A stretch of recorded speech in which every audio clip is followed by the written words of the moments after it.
அம்மா ஆரம்பிங்க.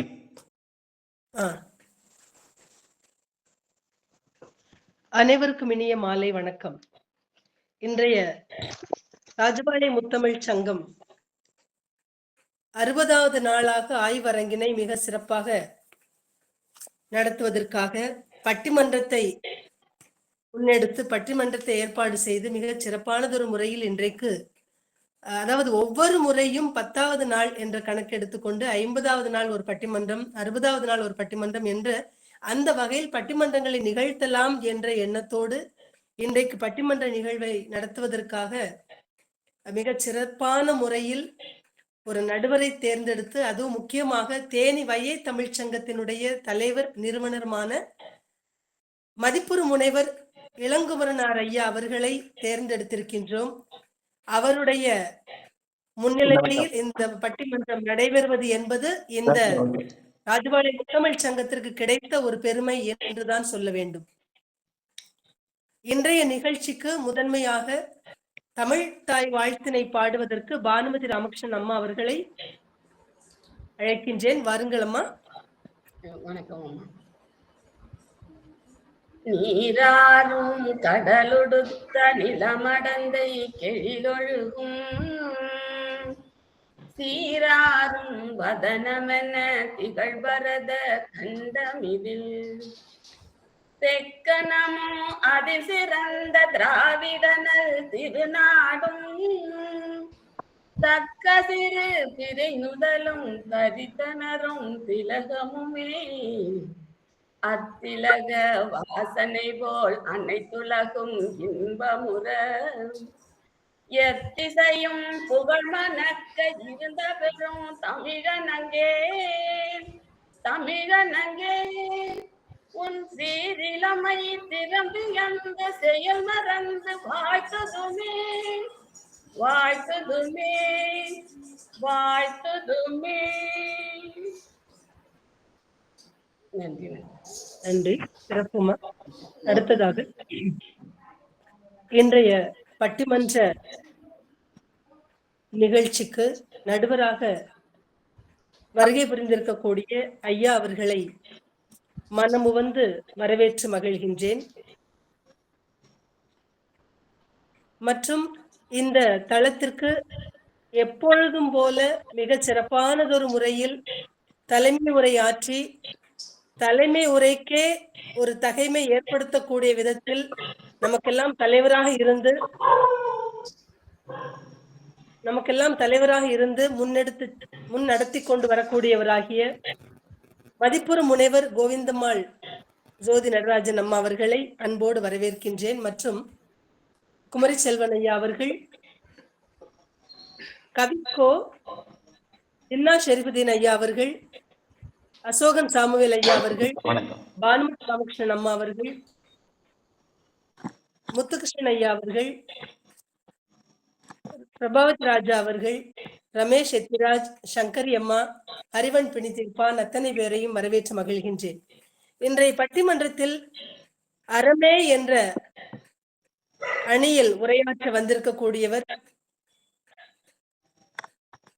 பிரபாவதி ராஜா. முதலாவதாக பேச இருக்கக்கூடியவர் பிரபாவதி ராஜா. ஹைதராபாத்தை சேர்ந்தவர், ராஜபாளையத்தை பூர்வீகமாக கொண்டிருப்பவர். அவர் சர்வதேச பள்ளியில் சமூக அறிவியல் ஆசிரியர் பணியாற்றி நிறைவு செய்தவர். பல நூல்களை எழுதியிருக்கின்றார். கவிதை நூல்களும் மற்றும் சிறுகதை நூல்களும் கூட அவர் இயற்றி அளித்திருக்கின்றார். அதுதான் அவருடைய தமிழுக்கு ஆற்றக்கூடிய மிகச்சிறந்த ஒரு தொண்டாக நான் கருதுகின்றேன். அடுத்ததாக திருக்குறள் குமரி செல்வன் ஐயா அவர்கள். அவர் திருக்குறள் பால் செறிந்த அறிவுடையவர். தன்னுடைய மூச்சே திருக்குறள் நெறி என்ற வகையில் வாழ்ந்து கொண்டிருக்கக்கூடிய ஒரு சிறந்த தொழில் முனைவோராக இருக்கக்கூடியவர். அடுத்ததாக பானுமதி ராமகிருஷ்ணன் அம்மா அவர்கள் பல்வேறு நூல்களை இயற்றி அளித்திருக்கின்றார். அடுத்த மாதம் ஒரு நூலை வெளியிடவும் காத்திருக்கின்றார். அம்மா அவர்கள் தன்னுடைய ஓய்வு நேரத்தை வீணை கழிக்காமல் மிக சிறந்ததொரு முறையில் பல்வேறு தளங்களில் ஆய்வு அரங்குகளில் கட்டுரை வழங்கவும் பேசியும் தன்னுடைய உரையாற்றியும் நேரடி நிகழ்வுகள் உரையாற்றியும் தன்னுடைய பொழுதை சிறந்த முறையில் களிப்போடு கழித்துக் கொண்டிருக்கின்றார் என்றுதான் சொல்ல வேண்டும். சிதம்பரத்தை பூர்வீகமாக உடையவர், சென்னையில் வசித்துக் கொண்டிருக்கின்றார் தன்னுடைய மகளோடு. பொருளை என்ற அணியில் பேசக்கூடியவர் அறிவன் பிணிதீர்ப்பான் ஐயா. அவர் நம்முடைய நோய் பிணி தீர்ப்பான், நமக்கு வரக்கூடிய நோய்களெல்லாம் தீர்க்கக்கூடிய மூலிகை மருத்துவத்தில் தேர்ந்தவர். அன்றாடம் காலை நேரத்தில் திருக்குறள் சார்ந்த அரங்குகளில் தன்னுடைய உரையை ஆற்றிக் கொண்டிருக்கக்கூடியவர், மிகச்சிறந்த ஒரு ஆளுமை. அடுத்ததாக அசோகன் சாமுவேல் ஐயா அவர்கள் ஆசிரியராக பணியாற்றி கொண்டு வருகின்றார். பல்வேறு அரங்குகளில் தன்னுடைய குரல் ஒலிப்பதை நாம் இன்றைக்கும் காண முடிகின்றது. அடுத்ததாக கவிஞர் ரமேஷ் எத்திராஜ் அவர்கள் சென்னை துறைமுகத்தில் பணியாற்றி வரக்கூடியவர், மதுரைக்காரர். கம்பராமாயண காட்சிகளை கேட்பவர் உள்ளம் கொள்ளை கொள்ளக்கூடிய விதத்தில் உரையாற்றக்கூடிய திறனாளர். அவர் கவி நடையில் பின்னோட்டம் வழங்குவதில் தனக்கென்று ஒரு தனி முத்திரை பதிக்கக்கூடிய மிகச்சிறந்த ஒரு சான்றாண்மை மிக்கவர், பண்பாளர். நமக்கெல்லாம் நடுவராக, இன்றைக்கு பட்டிமன்ற நடுவராக திருக்குறள் பெரிதும் வலியுறுத்துவது அறமா பொருளா என்ற அந்த தலைப்பில் நடுவர் பணி ஏற்பதற்கு நான் கேட்டபொழுது உடனடியாக சம்மதம் தெரிவித்து நம்மிடையே இப்பொழுது கலந்து கொண்டிருக்கின்றார் ஐயா அவர்கள் வருகை புரிந்திருக்கின்றார்கள். பல்வேறு நூல்களை இந்த ஆண்டு மட்டுமே பல நூல்களை வெளியிட்டிருக்கின்றார். தான் நூல்களை ஏற்றுவது மட்டுமல்லாமல் பலரையும் நூல்கள் எழுதுவதற்கு தூண்டுகோலாக இருக்கக்கூடிய ஒரு சிறந்த பண்பாளர். அப்படிப்பட்ட வையை தமிழ்ச்சங்கத்தினுடைய நிறுவனம் தலைவருமான இளங்குமரனார் ஐயா அவர்கள் கவிதை நூல்களும் இயற்றி அளித்திருக்கின்றார். தமிழுக்கு ஆற்றக்கூடிய பணிகளை தன்னுடைய தலை சார்ந்த பணியாக கொண்டு பயணித்துக் கொண்டிருக்கக்கூடியவர். ஒரு நாளைக்கு எத்தனையோ மைல் தூரம் பயணிக்கக்கூடிய ஒரு சிறந்த தமிழையே தன்னுடைய மூச்சாக கொண்டு தமிழுக்கு ஏதாவது செய்துவிட வேண்டும், நம்மால் முடிந்த பணி ஆற்ற வேண்டும் என்று அன்றாடம் பயணிக்கக்கூடிய மிகச்சிறந்த ஒரு ஆளுமை, மதிப்புறு முனைவர் என்று அவருக்கு சரியான ஒரு நபருக்கு கொடுக்கின்றோம், ஒரு ஆளுமைக்கு கொடுக்கின்றோம் என்று நம்முடைய சேவை வெங்கடேசன் ஐயா அவர்களுடைய அந்த உலக சாதனை நிகழ்வு நடத்தக்கூடியவர்களால் கொடுக்கப்பட்ட மிகச்சிறந்த ஒரு விருதும் கூட அவருக்கு கொடுக்கப்பட்டிருக்கின்றது. பல்வேறு விருதுகளை பெற்ற விருதாளர் என்றும் சொல்லலாம்.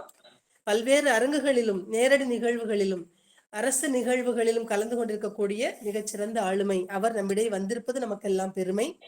அவர்களை இந்த பட்டிமன்றத்தை நடத்தி தருமாறு அன்போடு கேட்டுக்கொண்டு அவரிடம் இந்த தளத்தை ஒப்படைக்கின்றேன். வாருங்கள் ஐயா.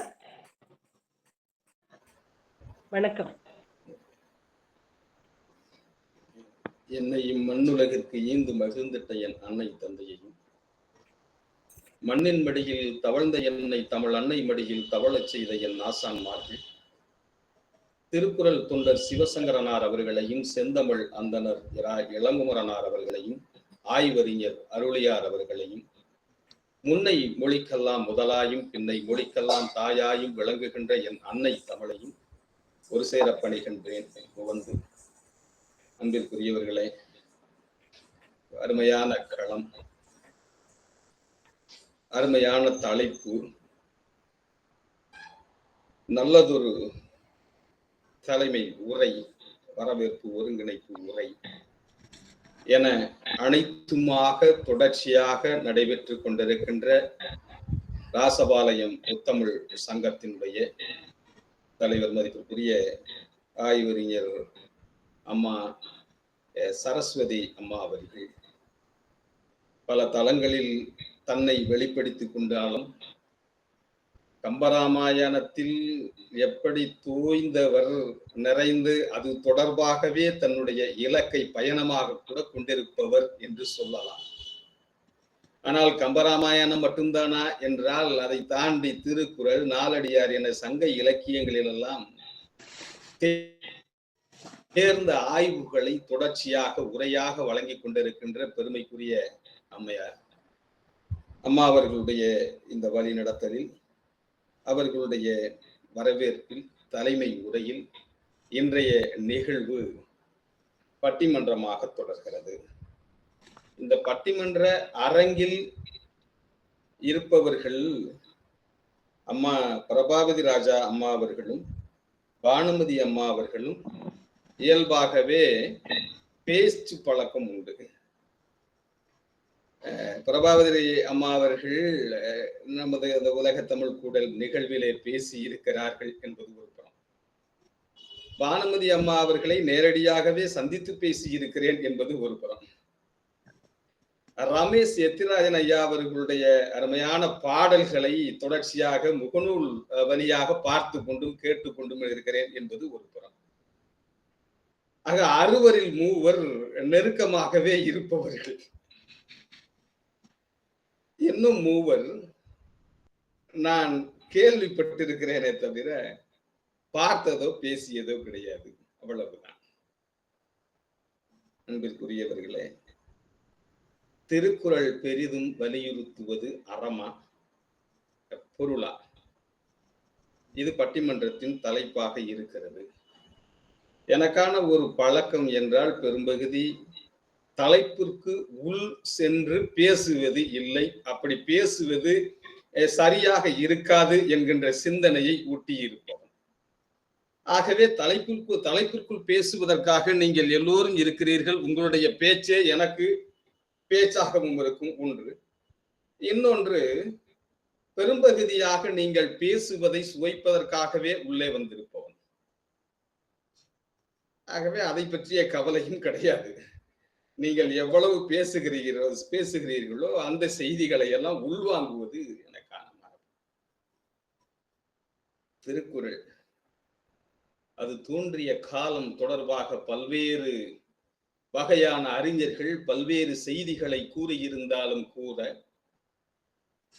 தமிழ் ஆய்வறிஞர்கள் ஒருமித்த முடிவாக அது கிமு 31, அதாவது 1ஆம் நூற்றாண்டு என்று வரையறை செய்து வைத்திருக்கிறார்கள். அந்த வரையறைக்கு உள்ளிருந்தே நாம் பேசலாம். ஒன்று,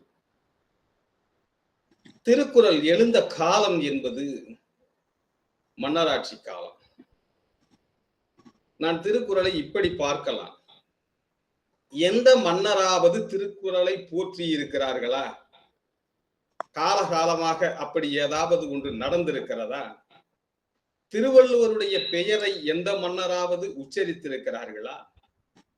சங்க இலக்கிய பரப்பில் பெரும்பகுதியான நூல்களில் திருக்குறளின் தாக்கம் இருக்குமே தவிர திருவள்ளுவர் என்ற பெயரே இருக்காது என்கின்ற ஒரு நிலை இருக்கிறது.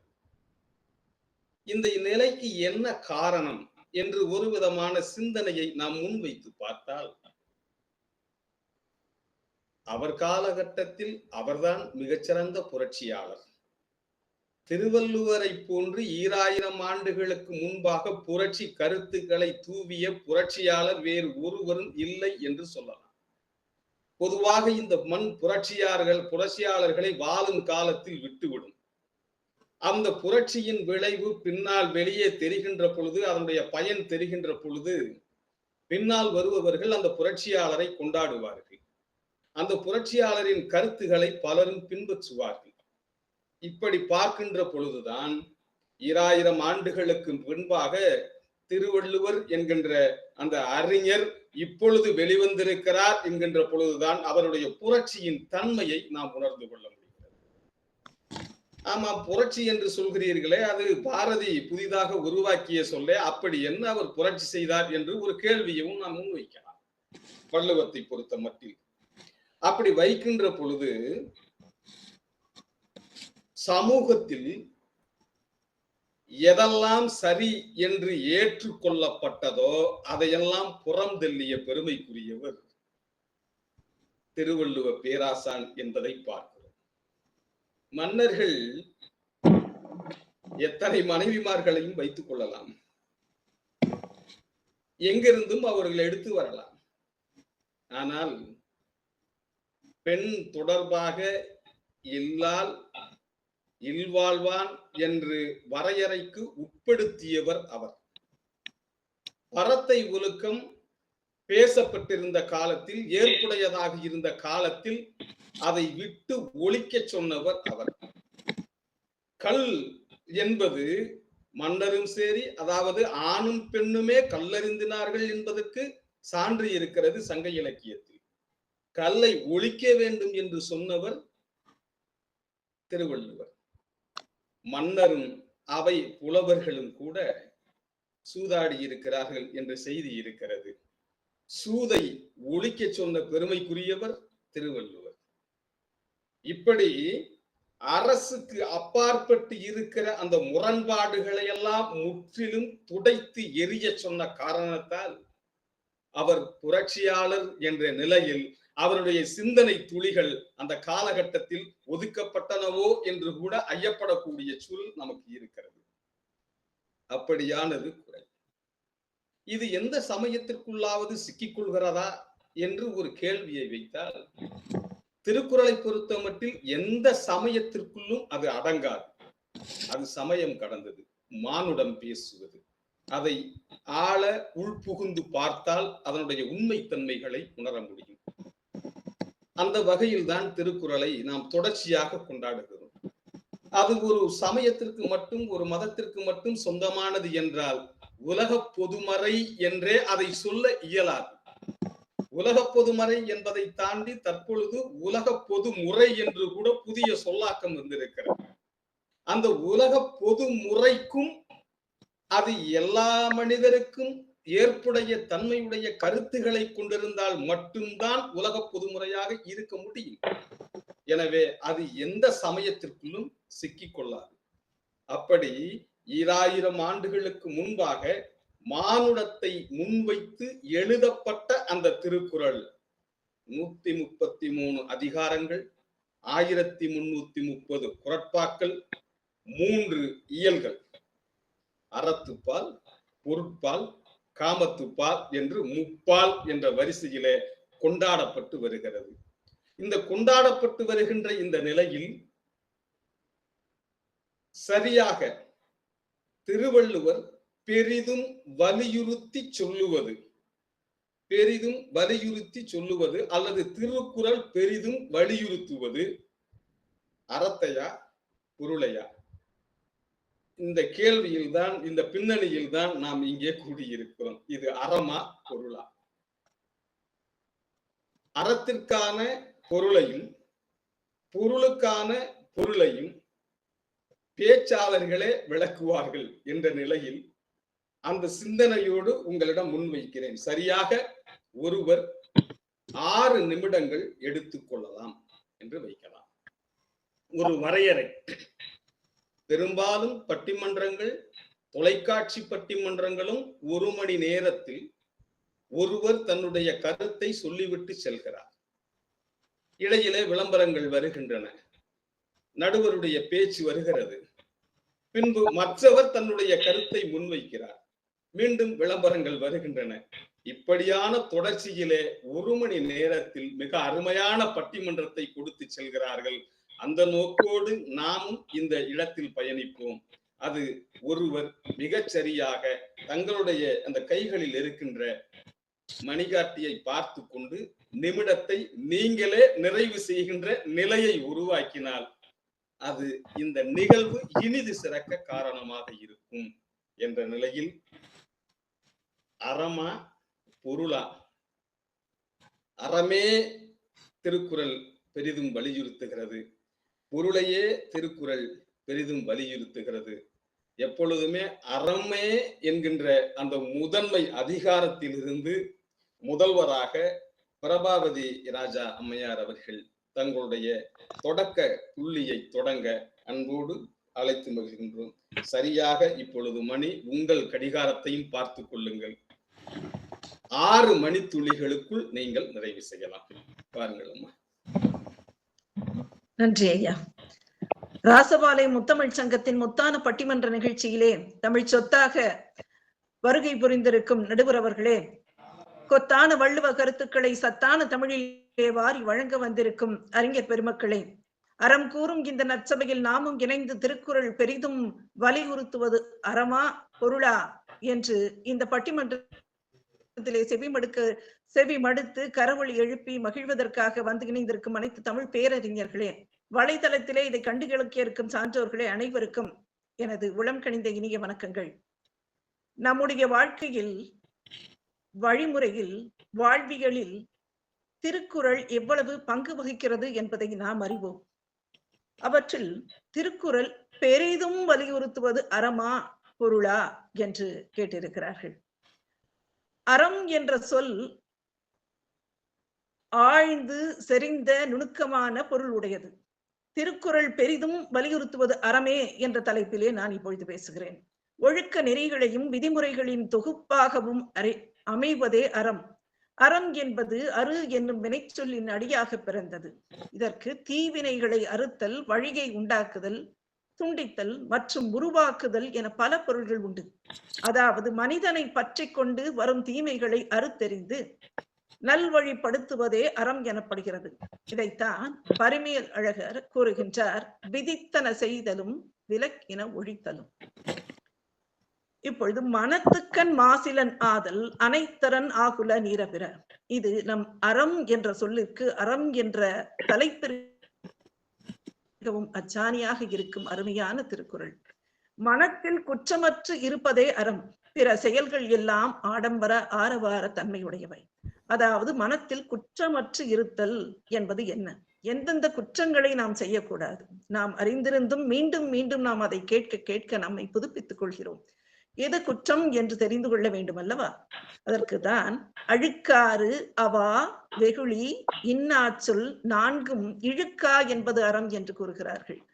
பொறாமை, ஆசை, கோபம், துன்பம் தரும் சொல் ஆகிய நான்கையும் குற்றங்களாக கருதி நீக்கி நடப்பதே அறமாகும் என்று கூறப்படுகிறது. அதைத்தான் கண்ணதாசன் பாடலில் நாம் பார்க்கலாம்.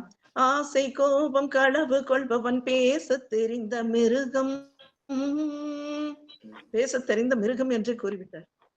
அவற்றிலிருந்து நாம் எவ்வாறு நல்வழியில் நடக்க வேண்டும் என்றால், அன்பு, நன்றி, கருணை. அன்பு, நன்றி, கருணை கொண்டவன் மனித வடிவில் தெய்வம். இதில் மிருகம் என்பது கள்ளமனம், உயர் தெய்வம் என்பது பிள்ளை மனம் என்று அற்புதமாக இந்த பாடலிலே பல குரட்பாக்களுக்கு விளக்கம் அளித்திருக்கிறார். அறத்திற்கே அன்புசார் அன்ப அறியார், மரத்திற்கும் அஃதே துணை. அறியாமையால் உள்ளவர்கள் அறத்திற்கு அன்பு துணை என்று கூறுகிறார்கள். அந்த அன்பே பாவத்தை ஒழிப்பதற்கும் துணையாகும். அதையும் நாம் அறிந்து கொள்ள வேண்டும். அருள் உடைமை என்பதால் பொருள் நீங்கி பொற்சார்ந்தார் என்பர் அருள் நீங்கி அல்லவை செய்தொழுகுவார். உயிர்களிடம் அருள் செய்யாமல் தீயனவற்றை செய்து வாழ்பவர் அறத்திலிருந்து நீங்கி தம் கடமையை மறந்தவராகின்றார். அருள் என்பது முக்கியமான வார்த்தை. இப்பொழுது நாம் பயன்படுத்துகிறோமா அல்லது வாழ்க்கையில் செயல்படுத்துகிறோமா என்பதை மீண்டும் நாம் நினைவில் கொள்ள வேண்டும்.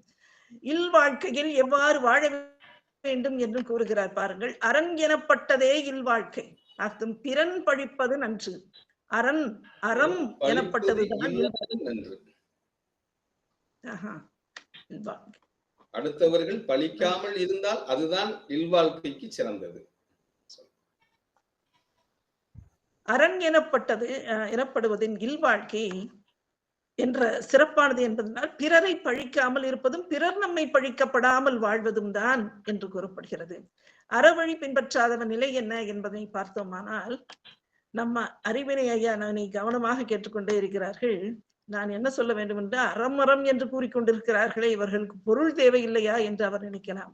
அறம் மட்டும் இருந்தால் போதுமா, பொருள் வேண்டாமா என்று. இப்ப நான் பணம் என்னடா, பணம் பணம் குணம்தானடா நிரந்தரம் என்று பாடினேன் என்று வைத்துக் கொள்ளுங்கள். அவர் வருவார், காசேதான் கடவுளடா என்று பாடுவார். அதற்காக நான் சொல்கிறேன், அது எங்களுக்கும் தெரியும் இல்லையா? நாங்க சொல்ல வர்றது என்னன்னா, அரண் ஈனும் இன்பமும் ஈனும் திறன் அறிந்து தீதின்றி வந்த பொருள். சேர்க்கும் முறைகளை அறிந்து தீமையில்லாத வழியில் கிடைத்த பொருள் அறத்தையும் இன்பத்தையும் கொடுக்கும். இனியவை கூறல் என்று அதிகாரத்திலே அல்லவை தேய அறம் பெருகும் நல்லவை தேய நாடி இனிய சொலின் என்கிறார். இனிய சொற்கள் எவ்வளவு இனிமையானது, இனிமையான சொற்கள் எவ்வளவு நன்மை பயப்பது என்பது. நன்மை தரும் நல்ல சொற்களை ஆராய்ந்து இனிமையாக பேசினால் பாவங்கள் தேய்ந்து அறம் பெருகும். அடக்கமுடைமை என்பதிலே கதம் காத்து கற்றடங்கள் ஆற்றுவான் செவ்வி அறம் பார்க்கும் ஆற்றின் நுழைந்து. ஒருவன் தன்னிடம் கோபம் தோன்றாமல் காத்து கற்க வேண்டியவற்றை கற்று அடக்கத்தை கொள்வானாகின் அறம் தானே தேடி அவனை வந்தடையும் என்று கூறுகிறார். திறனல்ல தற்பிறர் செய்யிலும் நொந்து அறனல்ல செய்யாமை நன்று. பொறையுடைமையிலே எவ்வளவு அழகாக கூறுகிறார் என்று பாருங்கள். செய்யக்கூடாத தீமையை பிறர் நமக்கு செய்தாலும் அத்துன்பத்திற்காக வருந்தி நாமும் மறு தீமை செய்தால் அது நமக்கு தீமை. அவ்வாறு செய்யாமல் இருப்பதே நன்மை. அதைத்தான் கூறுகிறார். இதை நான் செர்லப்பள்ளி என்ற ஊரிலே இங்கு ஹைதராபாத்திலே ஒரு சிறைச்சாலை இருக்கிறது. அங்கு சென்று பார்த்த நிகழ்வை கூற ஒரு நிமிடம் எடுத்து ஒரு வினாடி பார்க்கிறேன். அங்கு சென்று நான் நேராக பார்த்தேன். இவ்வாறு ஒரு பள்ளிக்கு அனுமதி அளிக்கப்பட்டது. அங்கு போய் பார்த்தால் தெரிந்தது அவர்கள் படும் துன்பம். ஒரு வினாடியின் கோபத்திற்காக அவர்கள் ஒரு வட்டி வாங்கிய இடத்திலிருந்து ஒரு கேள்வி கேட்கும் போது கடும் சொல் கூறினார் என்பதற்காக கையில் இருந்த துளை தூக்கி போட்டு அவர் அந்த நேரத்திலே இறந்து விட்டாராம். அதனால் இவர் ஆயுள் கைதியாக இருக்கிறார். அந்த நிலைமையெல்லாம் பார்க்கும்போது நாம் பொறுமையுடன் இருக்க வேண்டும். தீய சொற்களை பேசக்கூடாது, மற்றவர்களுக்கும் தீயவற்றை நினைக்க கூடாது என்பதை நாம் கருத்தில் கொள்ள வேண்டும். வாய்மை என்று எடுத்துக்கொண்டோமானால் பொய்யாமை அன்ன புகழ் இல்லை, எய்யாமை எல்லா அறமும் தரும். பொய் பேசாமல் இருப்பதே வாய்மை. அதுவே நம் சிறந்த அறம். வாய்மையே வெல்லும் என்பதுதான் நமது இந்தியாவின் கொள்கையே.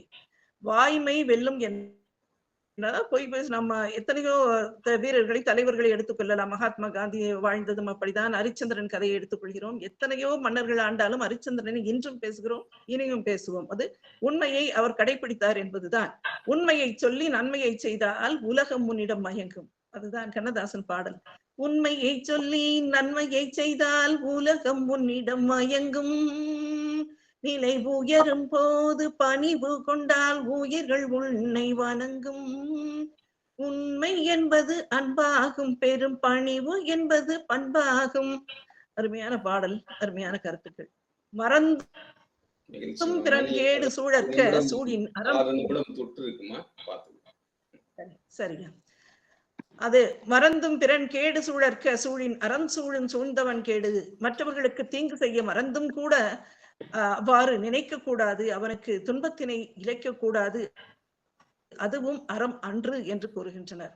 இப்பொழுது நம் திருக்குறளின் பிறகு திருப்புகழ், திருவாசகம், திருவந்தாதி என்று கூறுகிறோம். அது சமய நூலாக இருப்பதனால்.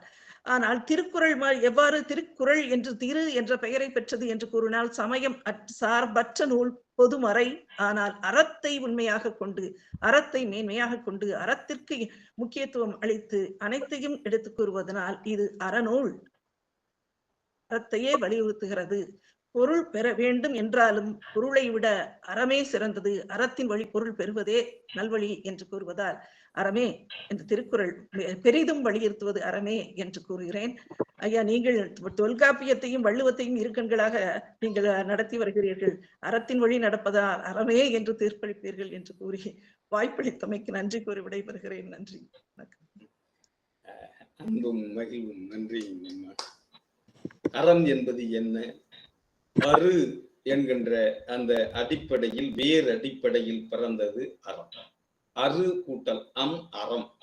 எதை அறுக்க வேண்டும் என்றால் தீவினைகள், தீய செயல்கள், தீயவைகள் என்று வருகின்ற அத்தனையையும் அறுக்க வேண்டும். அதற்கு சுருக்கமாக எப்படி சொல்லலாம் என்றால், அம்மா அவர்கள் சொல்கிறார்கள், ஒழுக்க நெறிகளின் தொகுப்பே அறம் என்று நிறைவு செய்கிறார். இந்த ஒழுக்க நெறிகளே அறம். அந்த ஒழுக்க நெறிகளையே அறமாகிய திருக்குறள் வலியுறுத்துகிறது என்று திருக்குறளிலிருந்து பல்வேறு குறட்பாக்களை, வள்ளுவனுடைய அந்த பாடல்களை எல்லாம் எடுத்து அந்த பாடலுக்கு விளக்கமாக கண்ணதாசனை தன்னை துணைக்கு அழைத்து கண்ணதாசனுடைய வரிகளை துணை சொல்லாக, துணை நூலாக நமக்கு கொடுத்திருக்கிறார்கள். அறம்தான், அறத்தைத்தான் திருக்குறள் பெரிதும் வலியுறுத்துகிறது என்று தன்னுடைய அருமையான உரையை நிறைவு செய்திருக்கின்ற பிரபாவதி அம்மா அவர்களுக்கு வாழ்த்தை உரித்தாக்கி கொள்கின்றோம். அதே நேரத்தில் ஒரு உதவரை வச்சுட்டு போயிருக்கிறாங்க, நீங்க அறம்னு சொல்லணும் அப்படின்னு. இந்த பக்கத்துல இருக்கிற ஒரு கொஞ்சம் பொருள் கொடுத்தாருன்னா வாங்கிக்கிடலாம்னு இருக்கேன். இந்த பொருள் கொடுத்தா அறத்தை மாத்தி விட்டுரும். ஆகவே பொருள் தொடர்பாக வருகின்ற மதிப்பிற்குரிய அறிவன் பெணிதீர்ப்பான் ஐயா அவர்கள், அருமையான பேர். இப்படி ஒரு புது பேரை நான் இப்பதான் கேள்விப்படுறேன். அறிவன் கேள்விப்பட்டிருக்கிறேன். எங்க ஊர்ல கூட பிள்ளைங்களுக்கு வைக்கப்பட்டிருக்கிற பெயர் பெணிதீர்ப்பான். திருக்குறள்ல இருக்கிற ஒரு சொல்லது. அந்த சொல்லை தன்னுடைய பெயருக்கு பின்னால் சேர்த்து வைத்திருப்பதோடு அம்மா அவர்கள் சொன்னார்கள் மூலிகை மருத்துவர் என்று. ஆகவே அட்டையில் கூட மூலிகையை வைத்திருக்கிறார் என்று கருதுகிறேன். வாருங்கள் ஐயா, பொருள் நன்றி சுமந்து வாருங்கள்.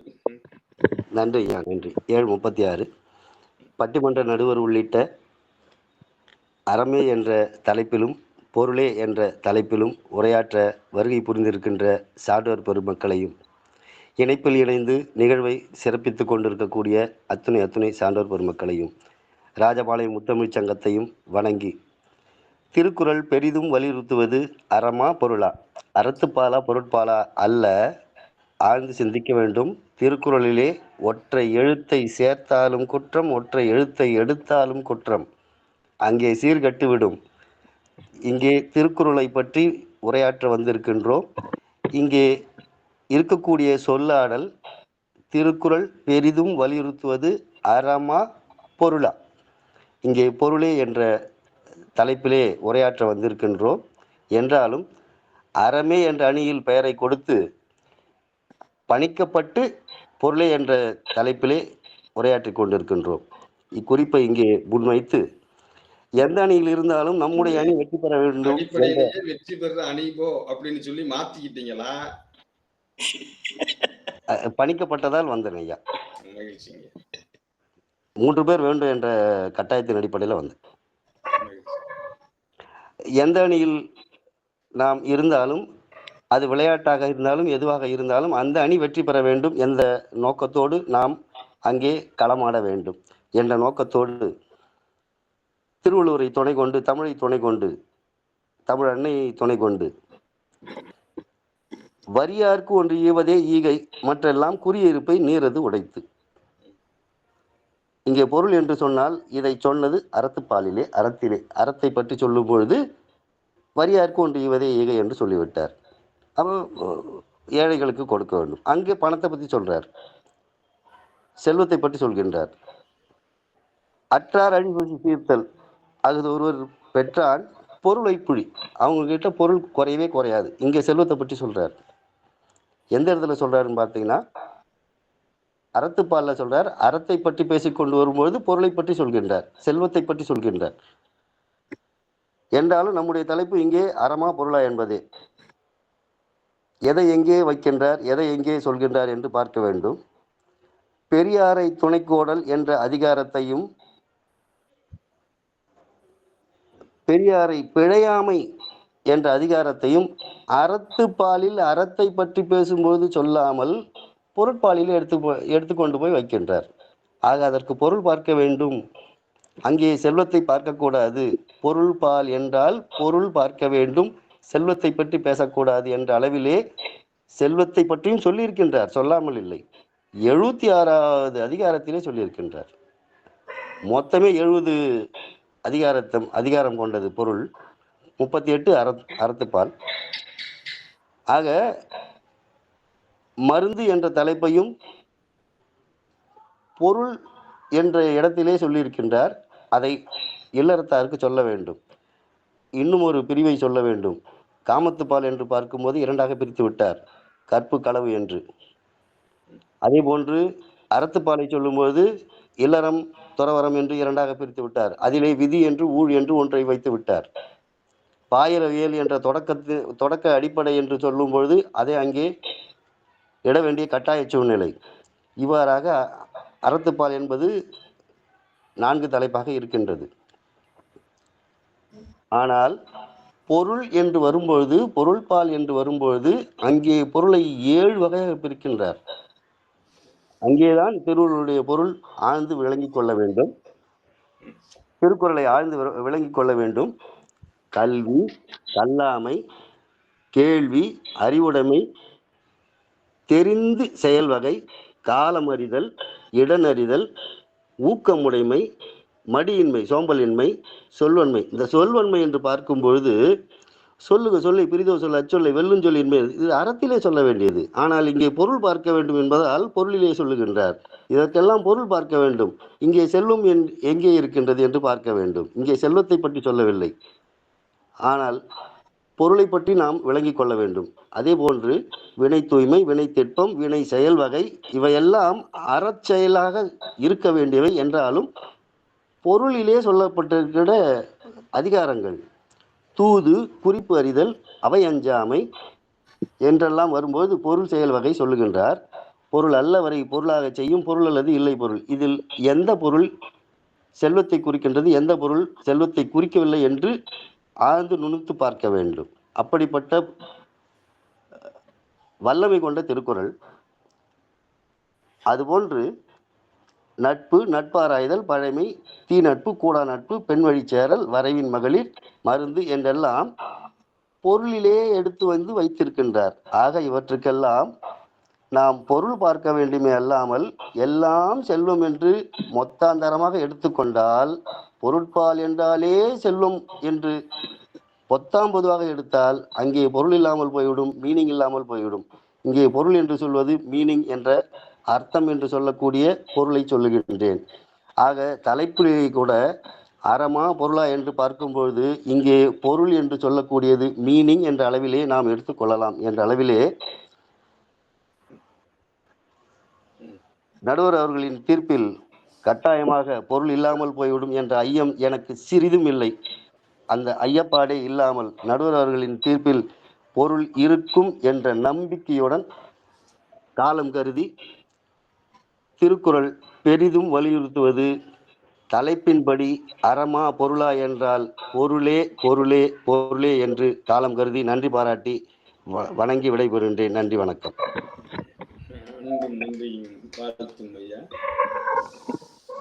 அறத்தை நான் பொருள் பெறவில்லை என்பது இப்பொழுது உங்கள் எல்லோருக்கும் தெரியும். அறமா பொருளா, அறமே பொருளே என்ற வகையில் பொருள் குறித்து அதற்குரிய சிந்தனைகள் எல்லாம் எங்கெங்கே தூவப்பட்டிருக்கிறது. குறிப்பாக அறத்துப்பாலில் எந்த குறளிலே பொருள் குறித்து பேசப்படுகிறது, பொருட்பாலிலே பொருள் குறித்து எந்த வகையாக பேசப்படுகிறது. இந்த பொருள் என்கின்ற சொல்லே ஒவ்வொரு இடத்திலும் ஒவ்வொரு பொருளை கொடுக்கிறது என்ற நிலையில் இரண்டு பக்கமும் தொடக்கத்தில் நான் ஐயா அவர்கள் பேசுகின்ற பொழுது எங்கே அறத்தையே முழுவதுமாக பேசுகிறாரோ என்ற ஐயமும் அங்கூட எனக்கு இருந்தது. அப்படியான வகையில் தான் தன்னுடைய அந்த உரையை, தன்னுடைய அந்த தொடக்கத்தை தொடர்ந்தார் என்கின்ற நிலை இருக்கிறது. ஆனால் நிறைவாக இந்த பொருள் குறித்து பார்க்கின்ற பொழுது எந்தெந்த இடங்களிலெல்லாம் கல்வி, கேள்வி, வினை தூய்மை, வினை துப்பம் என்ற அந்த வரிசைகளை எல்லாம் சொல்லி இத்தனை பொருளும் பொருட்பாலிலே இருக்கிறது என்பதை தாண்டி பொருட்பால் அல்ல பொருளே மிகவும் வலியுறுத்தப்படுகிறது என்ற தன்னுடைய அருமையான உரையை, தொடக்க உரையை பதிவு செய்திருக்கின்றார் மதிப்பிற்குரிய அறிவன் பிணிதீர்ப்பான் ஐயா அவர்கள். பொருளுக்கு இன்னொரு பொருளும் உண்டு. அது என்ன பொருள் என்றால், பொருள் என்றாலே வாழ்க்கை என்று ஒரு பொருள் இருக்கிறது. பொருள் என்ற சொல்லுக்கு வாழ்க்கை என்று ஒரு பொருள் இருக்கிறது. இப்படி ஒரு பொருள் இருக்கிறதா என்றால் ஆம், இருக்கிறது. இது அகப்பொருள், அது புறப்பொருள். அது என்ன அகப்பொருள்? அது அக வாழ்க்கை, இது புற வாழ்க்கை. ஆகவே அது அகப்பொருள், இது புறப்பொருள் என்கின்ற நிலை இருக்கிறது. பொருள் என்ற சொல்லுக்கு வாழ்க்கை என்றும் ஒரு கோணத்தில் சிந்திக்க வேண்டிய நிலை இருக்கிறது என்பதை பார்க்கிறோம். மிக அருமையான உரையை வழங்கிய அறிவன் பிணிதீர்ப்பான் ஐயா அவர்கள் பொருளே என்கின்ற தன்னுடைய அந்த உரையை வைத்து சென்றிருக்கிறார். ஐயா அவர்களுக்கு வாழ்த்துகள். தொடர்ச்சியாக இல்லை இல்லை பொருள் அல்ல, அறம்தான், அறத்தை தான் மிகவும் திருவள்ளுவர் வலியுறுத்துகிறார் என்ற நிலையில் திருக்குறள் குமரி செல்வன் ஐயா அவர்கள் தங்களுடைய உரையை தொடங்கி தொடர வரவேற்று மகிழ்கிறோம். அனைவருக்கும் வணக்கம். அனைவருக்கும் வணக்கம். தலைவர் அவர்களுக்கும் வணக்கம். அனைவருக்கும் வணக்கம். அதாவது அறிவன் பிணிதீர்ப்பான் ஐயா பேசினாங்க. அவங்க அதாவது ஒரு பாடத்தை எடுத்துட்டு அந்த பாடம் வேண்டாம், நீ இன்னொரு பாடத்தை படி அப்படின்னு சொல்லி கட்டாயப்படுத்தி இன்னொரு பாடத்துக்கு அனுப்புனது மாதிரி இருக்கு. அவருக்கும் தெரியும், அறிவன் ஐயாவுக்கும் தெரியும் திருக்குறள் ஒரு அறநூல். இது ஒரு வாழ்க்கையில அறத்தை போதிக்கக்கூடிய நூல். இது ஒரு பைனான்சியல் பணம் சம்பாதிக்கிறத சொல்லித்தரக்கூடிய புத்தகம் இது இல்லை, திருக்குறள் இல்லை. அது அவருக்கும் தெரியும், இதுல இங்க இருக்கவங்க எல்லாத்துக்குமே தெரியும். இது ஒரு அறநூல். வாழ்க்கையில அதாவது ஆரம்பத்துல இருந்து அவரு 76வது அதிகாரத்தை மட்டும் தான் சொன்னாரு. நான் சொன்ன 133 அதிகாரமும் அறத்தை சொல்லுது. வாழ்க்கை இதுல வந்து பொருளீட்டுதா இருக்கட்டு, இல்லறமா இருக்கட்டு, துறவரமா இருக்கட்டு, அமைத அரசியலா இருக்கட்டு, அமைச்சியல், நட்பு, இந்த திருக்குறள் எல்லா பகுதியுமே, அதாவது வள்ளுவர் ஆரம்பத்துல கடைசி வரைக்கும் சொல்றது எது எல்லாமே அறவழியில செய்யணும் அப்படிங்கிறதுதான் அவருடைய. இப்போ திருக்குறளுக்கு ஒரு முன்னுரை இருக்கு, அதாவது பாயிரம். பாயிரம் வந்து ஒரு நூலுடைய முதலாவது அந்த நூலை பற்றி சொல்றது. அதுல என்ன சொல்லியிருக்கு? அரண் வலியுறுத்தலை பற்றி தான் சொல்லியிருக்கு. அதுல அந்த அதிகாரத்திலேயே முதல் அந்த 2 குறளையுமே பாருங்களேன். சிறப்பு எனும் செல்வம் எனும் அறத்தினுங்கு ஆக்கம் எனும் உயிருக்கு. இந்த இந்த இந்த இந்த அறம் இருக்கு இல்லையா, அறத்துக்கு மேல எதுவும் கிடையாது. அது உயிருக்கு இணையானது. அதுக்கு அந்த உயிருக்கு சிறப்பு செய்யக்கூடியது அந்த அறம் தான். அதுக்கு அடுத்த குறளை பாருங்க. அறத்தினும் ஊங்கு ஆக்கம் இல்லை, அதனை மரத்தினும் ஊங்கு இல்லை கேடு. அந்த அறத்தை விட, அதாவது செல்வம் பெருசு இல்லை, இந்த உயிருக்கு அறம் தான் இணையானது, அதுக்கு இணையா செல்வம் வரவே வராது அப்படின்னு அவர் சொல்றாரு. இருந்தோம்பி இல்வாழ்வதெல்லாம் விருந்தோம்பி வேளாண்மை செய்தற் பொருட்டு. நம்ம வாழ்க்கையில நம்ம பிறக்கிறோம், நம்ம வாழ்றதே, அதாவது இது வந்து வெறும் விருந்தோம்பலுக்கு மட்டும் ஒரு சொல்லல. ஒரு மனுஷா பிறந்தவன் வாழ்ந்து திருமணமாகி வாழக்கூடிய வாழுதே எதுக்குன்னா அறக்காரியங்கள் செய்திருக்கு. அது விருந்தோம்பல் மட்டும், விருந்தோம்பல சொன்னா கூட அது வந்து முழுமையா வாழுது ஒரு ஒரு அறக்காரியத்துக்காக தான். வாழ்க்கையை பணம் சம்பாதிக்கணும், அதுக்கு அடிப்படை தான். பணம் சம்பாதிக்கணும், பொருள் ஈட்டணும், ஆனா அது அறக்காரியத்துக்காக இருக்கணும் அப்படின்னு வள்ளுவர் சொல்றாரு. அதாவது செல்வம் ஈட்டும் போதெல்லாம் அவர் சொல்றாரு பாருங்களா, நன்றே தெரினும் நடுவே இருந்தாலும் ஆக்கத்தை அன்றே ஒளிய விடல் சொல்றாரு. அதாவது நான் அந்த பொருள் பணம் சம்பாதிக்கிற இதுல எப்படி எப்படிலாம் அவர் சொல்றாரு பாருங்களா. நேர்மையான வழியில வரலன்னா, அற வழியில வரலன்னா அந்த பணம் வேண்டாம். நல்லதையே கொடுத்தாலும், ஆமா, நல்லதையே கொடுத்தாலும் அறம் தவறி வந்த பொருளை நடுவிகந்தாமாக்கும் அன்றே ஒளிய விடலாம், அப்பயே ஒளிய விட்டுருந்தார். ஆமா, அத வந்து அது வைக்கவே கூடாது.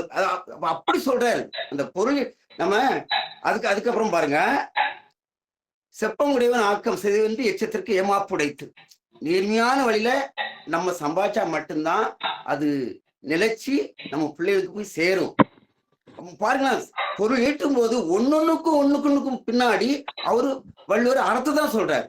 அறவழியில நீ சேர்த்து வச்சா கூட, சேர்த்து வச்சாதான் அது நிலைச்சு நிற்கும், அது உன் பிள்ளைகளுக்கும் போய் சேரும் அப்படின்னு சொல்றாரு.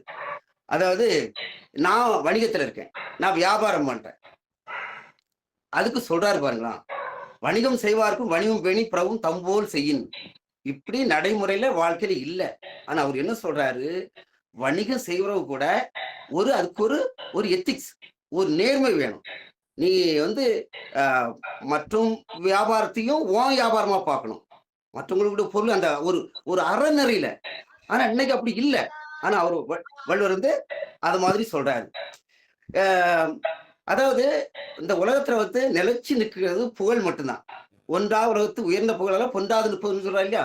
இந்த புகழ் எப்படி நிற்கும்னா, நம்ம நிறைய செல்வம் சேர்க்கிறோம், சேர்த்து அந்த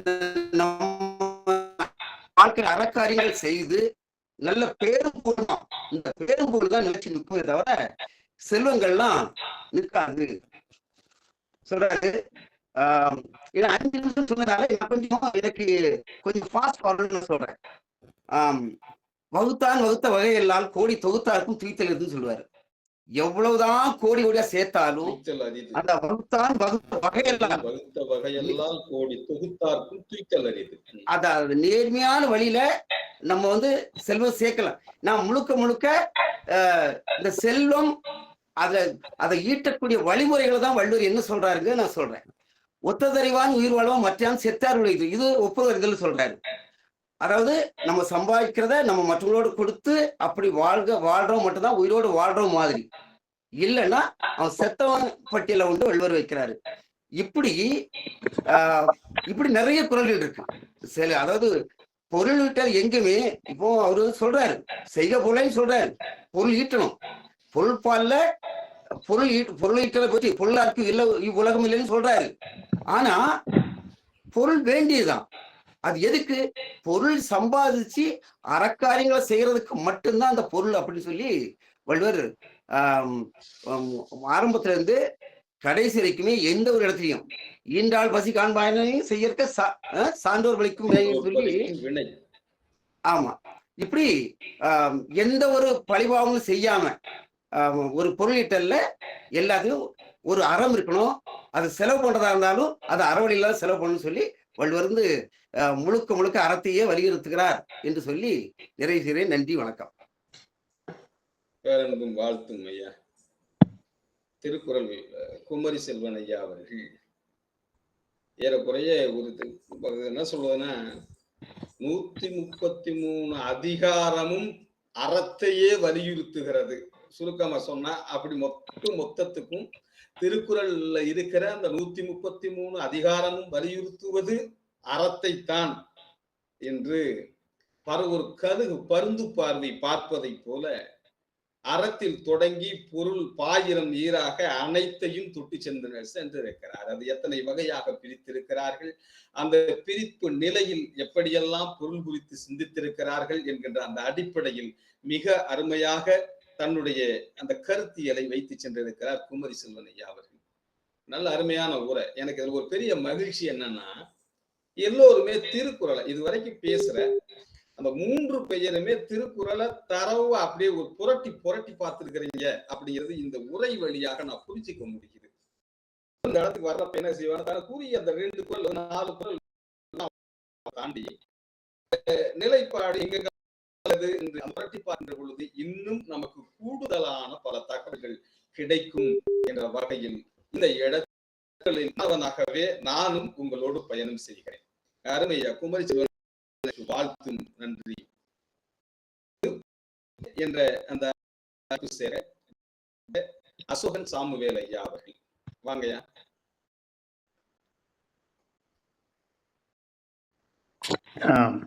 வந்துட்டேன்.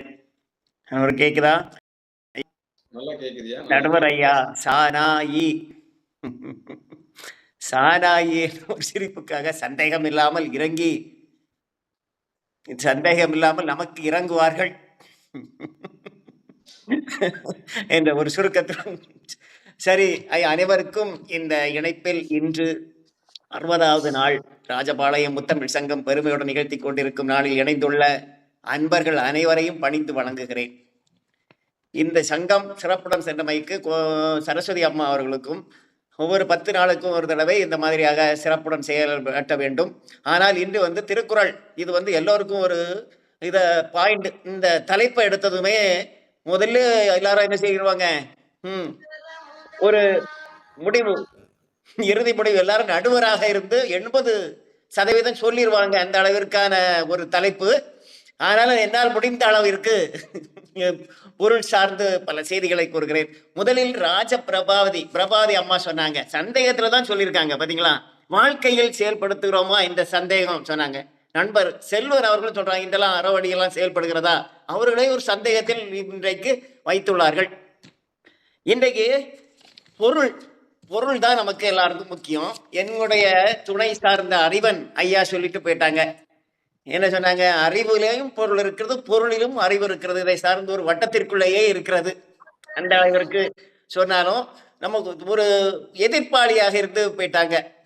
நண்பருக்கு நண்பர் எதிர்ப்பு ஒரு ஏற்கனவே ஒரு மற்ற அணியை சார்ந்து சொன்னாலும் நமது நடுவர் அவர்கள் தீவிர விசாரிப்பார்கள் என்ற ஒரு நிலையில் இன்றைக்கு தொடர்வோம். இன்றைக்கு திருக்குறள், திரு வள்ளுவர், திரு என்றாலே செல்வம், அதையே இன்று ஆரம்பித்து வருகிறது. ஒன்று. அடுத்ததாக 70 என்பதை அல்லுவோம் அல்லது திரு அல்லுவர் என்று கூட பார்க்கலாம். என்னுடைய நண்பரும் திரு செல்வன் அவர்களும் செல்வத்தை சொல்லாம சரி அறிவு எல்லா இதுலயும் 133 அதிகாரத்திலையும் அறிவுதான் என்று சொன்னாங்க. ஆனா 70 அதிகாரத்துல என்ன சொல்லியிருக்காங்க, பொருள் தான். இப்போ திருக்குறள், திருவள்ளுவர், 70. இந்த இதே ஒரு பெரிய நமக்கு ஒரு பெரிய வலு சேர்க்கக்கூடிய அளவில் இருக்கிறது. இன்று பொருள் இல்லாதவர்க்கு இவ்வுலகம் இல்லை. அதான் அறிவில்லாதவர்க்கு இவ்வுலகம் இல்லை, பொருள் இல்லாதவர்க்கு இவ்வுலகம் இல்லையாங்கு. 247வது பாடல். இதிலே நமக்கு மனித வாழ்க்கை பொருளை மையமாக தான் அமைந்துள்ளது. பொருள் இல்லை என்றால் வாழ்க்கை என்றும் பொருள் அற்றதாக மாறிவிடுகிறது. அந்த அளவிற்கு என்று உள்ளது. பொருள் இல்லை என்றால் நம்மை யாருமே என்ன செய்ய மாட்டாங்க, விசாரிப்பதே இல்லை. ஒரு ஓரமாக தான் இருக்கிறதாக பார்த்து செல்வார்கள். அந்த அளவிற்கு பொருளுடைய வலிமை, பொருள் இருப்பது பொருளாக செய்யும் பொருள் அல்லதில்லை பொருள். அதான் பொருள் செயல் வகை அதிகாரத்துல பொருள் அல்ல வரை, அதான் நீங்க சொன்னீங்க ஐயா 751வது பாடல், சரிதானா? பொருள் அல்ல வரை பொருளாக செய்யும் பொருள் அல்லது இல்லை பொருள். தகுதியற்றவரையும் கூட தகுதி உடையவராக ஆக்கிவிடுவது இந்த பொருள், பணம். அந்த மாதிரி இருக்கிறது. 752 ஒரு பாடல் சொல்றேன். இல்லாரை எல்லாரும் எள்ளுவர், செல்லாரை எல்லாரும் செய்வர் சிறப்பு. பணம் பொருள் உள்ளவரை எல்லாரும் செய்வர் சிறப்பு. பணம் பொருள் உள்ளவர்களை புகழ்ந்து போற்றுவதும் இல்லாதவர்களை இகழ்ந்து போற்றுவதும் ஒரு வாடிக்கையான அந்த மாதிரி குரல். அதாவது 776வது அதிகாரத்துல 10 பாடல்களுமே பொருள் பற்றிய ஒரு அறிவையான குரல்களை திருவள்ளுவர் எடுத்துரைத்துள்ளார்கள். இதை பற்றி இன்னும் ஒரு ஒன்பொருள் காட்ப, அதான் 760 இல்ல 760ல இதான் மெயினா ஒரு ஒன்பொருள் காட்ப ஏற்றியாருக்கு எண்பொருள் ஏனை இரண்டும் ஒருங்கு. இந்த மாதிரி பொருள் பற்றி சார்ந்து சொல்லியிருக்காங்க. ஆனா அறிவு பொருளை தரமா செறிவா சேர்த்துக்கிட்டவங்களுக்கு. ஆமா ஆமா ஐயா, எது ரெண்டு எய்தும்னா நல்ல, ஆமா, அறமும் இன்பமும் எய்தும் அப்படின்னு சொல்றாரு. அதான் நல்ல வழியாக மிகுதியாக பணம் வந்தவருக்கு மற்ற அறமும் இன்பமும் 2வது வரும் என்று சொல்றார். பாத்தீங்களா? ஆனா திருக்குறள் என்றாலே அறநூல். ஐயா இப்பவும் சொல்றேன், பொருள் நூல். அதான் சந்தேகம் இல்லாமல் நமக்கு இறங்கி வாருங்கள், நேரடியாக பார்த்தாலாவது உங்களுக்கு கொஞ்சம் உதவி செய்யலாம், அவ்வளவு பொருள் நாங்க வைத்திருக்கிறோம். இணையவழியில் சென்றுதான் நீங்களும் ஒரு வார்த்தை சொன்னீங்க, இணையவழியில் சென்று கொண்டு இருக்கிறது. அந்த அளவிற்கு இந்த பொருள் சார்ந்து அருமையுடனும் செயலுடனும் சென்று கொண்டிருக்கிறது. பொருள் சார்ந்ததினால்தான் வெளிநாட்டிற்கெல்லாம் சென்று ஒவ்வொரு நாட்டிற்கும் நம்முடைய இருப்பிடத்தை விட்டே சென்று சொல்கிறோம். ஆனாலும் திருக்குறள் அற வழியில் சென்று செல்ல வேண்டும். அதை நீங்கள் மாற்று கருத்து தெரிவித்து இன்றைக்காவது சொல்லுங்க. இந்த ஒரு நிலையில் எங்களுக்கு முடிவை கொடுப்பார்கள். இவ்வாறு பொருள் சார்ந்த ஒரு நிகழ்ச்சியிலேயே நாம் இன்று இந்த இணையத்தில் சேர்ந்திருப்பது நண்பர்களாக தான் இருக்கிறோம். பொருள் சார்ந்து நாம் அனைவரும் இல்லை, அறம் சார்ந்தும் இல்லை. அறவழியை ஒவ்வொருத்தர்கிட்ட கேட்டாலும் இப்ப ஐயா நடுவர் ஐயாவும் சொல்றாங்க, அறவழியில் என்றே யாருமே நடப்பதில்லை, நடந்து வரவில்லை. ஆனாலும் செல்வம் உடனே கண்ணுக்கு தெரிந்தது, அறம் கண்ணுக்கு தெரியாது. நீங்க ஒரு கண்ணாடி பெரிய பெரிய அளவுல போட்டிருந்தாலும் தெரியாது. தெரியாத ஒன்றையே நீங்க ஏன் போய் எங்களுக்கு அங்கே போய் முடிவு சொல்ல வேண்டும்? எங்களுக்கே சொல்லுங்கள். பொருள் என்ற ஒன்றை வைத்து இந்த பொருளுக்காக இன்னும் என்னுடைய ரமேஷ் சேத்திராஜா ஐயாவும் இருக்காங்க. அப்படிதானே ஐயா? ஐயா எங்க அடிதானா? நானே தப்பா சொல்லிடக்கூடாது. வாங்க வாங்க, நல்லா சொல்லுவாங்க. இப்போ நம்முடைய தளத்தில் உரையுடன் வழங்கியும் இன்னும் அடுத்தால இருக்கிறாங்க. அறிவு சார்ந்த உடனே அவங்க எங்களுக்கே எதுவுமே தெரியாது, சந்தேகமா தான் சொல்ல ஆரம்பிக்கிறாங்க. ஆக அதை இந்த கருத்துக்காக நீங்கள் எங்களுக்கு நடுவு தீர்ப்பு, சரியான தீர்ப்பு சொல்வார்கள் என்று வழங்கி விடைபெறுகிறேன் ஐயா. நன்றிங்க. பேரன்பும் வாழ்த்தும் ஐயா. இன்பம் வேண்டுமா, அறம் வேண்டுமா? இந்த இரண்டும் வேண்டும் என்றால் பொருள் வேண்டும். பொருள் செயல் வகை என்ற அந்த அதிகாரத்திலிருந்து ஏறக்குறைய அனைத்து குறள்களையும் தொட்டு காட்டியிருக்கிறார். இல்லாரை எல்லாரும் எள்ளுவர்கள், வறியவரை எல்லாரும் துன்பப்படுத்துவாங்க, கேலி பண்ணுவாங்க, வேறு விதமா பார்ப்பாங்க, எளித்தும் பழித்தும் பேசுவார்கள். ஆனால் செல்வரை எல்லாரும் செய்வர் சிறப்பு. செல்வம் மட்டும் இருந்ததுன்னா எல்லோருமே சிறப்பு செய்வாங்க. அது மட்டும் இல்லாம அந்த ஒன்பொருள் காழ்ப்ப இயற்சியா இருக்குங்கிறார். அந்த வந்து ஒளி பொருந்திய அந்த பொருளை காழ்ப்பன நிறைந்து, காழ்ப்பது என்றால் வைரம், அப்படியே அறுக்க முடியாத அளவுக்கு அந்த மாதிரி ஒரு வலிய நிறைந்து சேர்த்த அந்த பொருள் இருக்குதே, அந்த பொருள் தான் இன்பத்தை கொடுக்கும், அந்த பொருள் தான் அறத்தை கொடுக்கும் என்று சாமுவேல் ஐயா சொல்லவில்லை, திருவள்ளுவர் திருக்குறளிலே வலியுறுத்தி இருப்பதாக திருவள்ளுவருடைய அந்த வழியில் நின்று அவருடைய அற கருத்துக்களை அந்த பொருளே என்கின்ற அந்த கருத்தினை முன்வைத்து சென்றிருக்கிறார்கள். ஐயா அவர்களுக்கு பேரன்பும் வாழ்த்தும் நன்றியையும் குறித்தாக்கி வருகின்றோம். அதனை தொடர்ந்து மரபு பாவலர், இந்த தற்போதைய சூழல்ல பாத்தீங்கன்னா கட்டளை கலித்துறை அப்படின்னு ஒண்ணு வந்துருச்சு அப்படின்னாலே அது பானுமதி அம்மா தான் அப்படின்னு ஒரு முடிவு பண்ணிக்கணும். அப்படியாக தொடர்ச்சியாக எழுதிட்டு வர்றாங்க. அம்மா பானுமதி அம்மா அவர்கள் அறமே திருக்குறளில் பெரிதும் வலியுறுத்தப்படுகிறது என்ற அந்த கருத்தை வழங்க அன்போடு அழைக்கின்றோம். வணக்கம் ஐயா. ஆன்றோர்களும் சான்றோர்களும் நிறைந்த இந்த அவைக்கு தலைவணங்கி என்னுடைய வணக்கத்தை முதற்க வைத்துக் கொள்கிறேன். திருக்குறள் பெரிதும் வலியுறுத்துவது அறம் பொருளா, இதுதான் என்னுடைய தலைப்பு. ஏதோ சந்தேகம் அது இதுன்னு என்னமோ சந்தேகத்தெல்லாம் கிளப்பி விட்டாரு. நாங்க சந்தேகமே இல்லாம சொல்றாங்க ஐயா, திருக்குறள் அறநூல் என்பதில் உங்களுக்கு ஏதாவது சந்தேகம் இருக்கிறதா? இல்ல, அவரு சந்தேகத்துல சொன்னாலும் நீங்க சந்தேகம் இல்லாம சொன்னாலும் நான் தெளிவாவே இருக்கேன். தெளிவா இருக்கீங்க, அது எனக்கு நல்லா தெரியுது. ஏன்னா சந்தேகம் இல்லாமல் திருக்குறள் அறநூல் தான். அதே பாருங்க, எடுத்த உடனே அறத்துப்பால் தான் வச்சிருக்காரு. அறத்துப்பால் அவர் பேசுறதே 3 பால் தான், அறத்துப்பால், பொருட்பால், காமத்துப்பால். அதுல முதல் இடம் எதுக்கு தந்திருக்காரு? அறத்துப்பாலுக்கு தான் கொடுத்திருக்கிறாரு. இன்னும் சொல்ல போனா அதுல என்ன சொல்றாரு, இந்த 3 பால்களிலும் என்ன சொல்றாரு? முதல்ல தனி மனித ஒழுக்கமும் அன்பும் பண்பும் நிரம்பிய குடும்ப உறவும் சமுதாய நலம் நாடும் சான்றோர் துறவும் பின்னிய வாழ்வியலை அறத்துப்பால் எடுத்துரைக்கிறது. இதுல உங்களுக்கு ஏதாவது சந்தேகம் இருக்கா? அறத்துப்பாலின் 4 இயல்களும் 38 அதிகாரங்களும் இருக்கு. இது அவரு அறிவனையாவே சொன்னாரு, இதனுடைய எண்ணிக்கையெல்லாம் அப்படி அந்த இருக்கு 38 அதிகாரம். ஆனா பொருளியல்ல தான் நிறைய அதிகாரங்கள் இருக்கு, 70 அதிகாரங்கள் இருக்கு. அதுல என்னென்ன சொல்றாரு? ஆட்சி செய்வோருடைய பண்புகள் எப்படி இருக்கணும், குடிமக்களினுடைய பண்பாடுகள் எப்படி இருக்கணும், இதை சொல்கிறது. இதுல வள்ளுவரினுடைய அரசியல், பொருளாதார, சமுதாய சிந்தனைகளின் களஞ்சியமாக பொருட்பால் திகழ்வதாக கூறுகிறார்கள் விரிவுரையாளர்கள். இது 6 இயல்களும் 70 அதிகாரங்களையும் கொண்டது. இதுதான் பெரிய அளவில் அதிகாரங்கள் இருக்குது.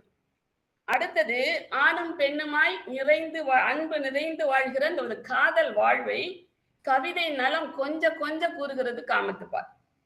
பண்டை தமிழ் இலக்கிய மரபுகளை ஒட்டி கலவியல், கற்பியல் என 2 பகுதிகளாக அமைந்த ஒரு 25 அதிகாரங்களை கொண்டது காமத்துப்பால்.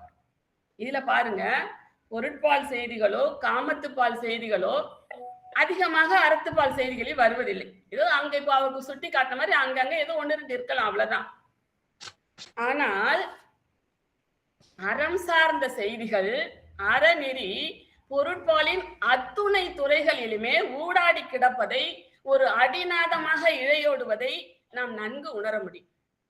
அரசு துறைகளாகட்டும், அரசின் துறைகள், நிதித்துறையாகட்டும், நீதித்துறையாகட்டும், நிர்வாகமாகட்டும், படைத்திறமாகட்டும், வாணிபமாகட்டும், எல்லாவற்றிலும் நடுவுநிலை தவறாத, என்னதான் ஒரு பெரிய பலன் வருவதாக இருந்தாலும் கூட அறநெறி பிறழாத ஒரு திண்ணிய சிறந்த நெறி பின்பற்றப்பட வேண்டும் என்பதை அழுத்தமாக பதிவு செய்கிறார் வள்ளுவர். நன்றாக திருக்குறள் கற்ற அறிஞர்கள் தான் எல்லோரும் இந்த என்னுடைய கருத்தை ஒத்துக்கொள்வீர்கள் என்று நினைக்கிறேன். ஒவ்வொரு துறையிலும் அவர் என்ன எல்லா அதிகாரத்தையும் எடுத்து பாருங்க, அதுல என்ன அவர் கருத்து சொன்னாலும் அதுல ஒரு அறம் பின்பற்றப்பட வேண்டும் என்ற செய்தியை சேர்த்துதான் சொல்லி இருப்பார். இது வேணா யார் வேணா செக் பண்ணி பார்த்துக்கலாம்.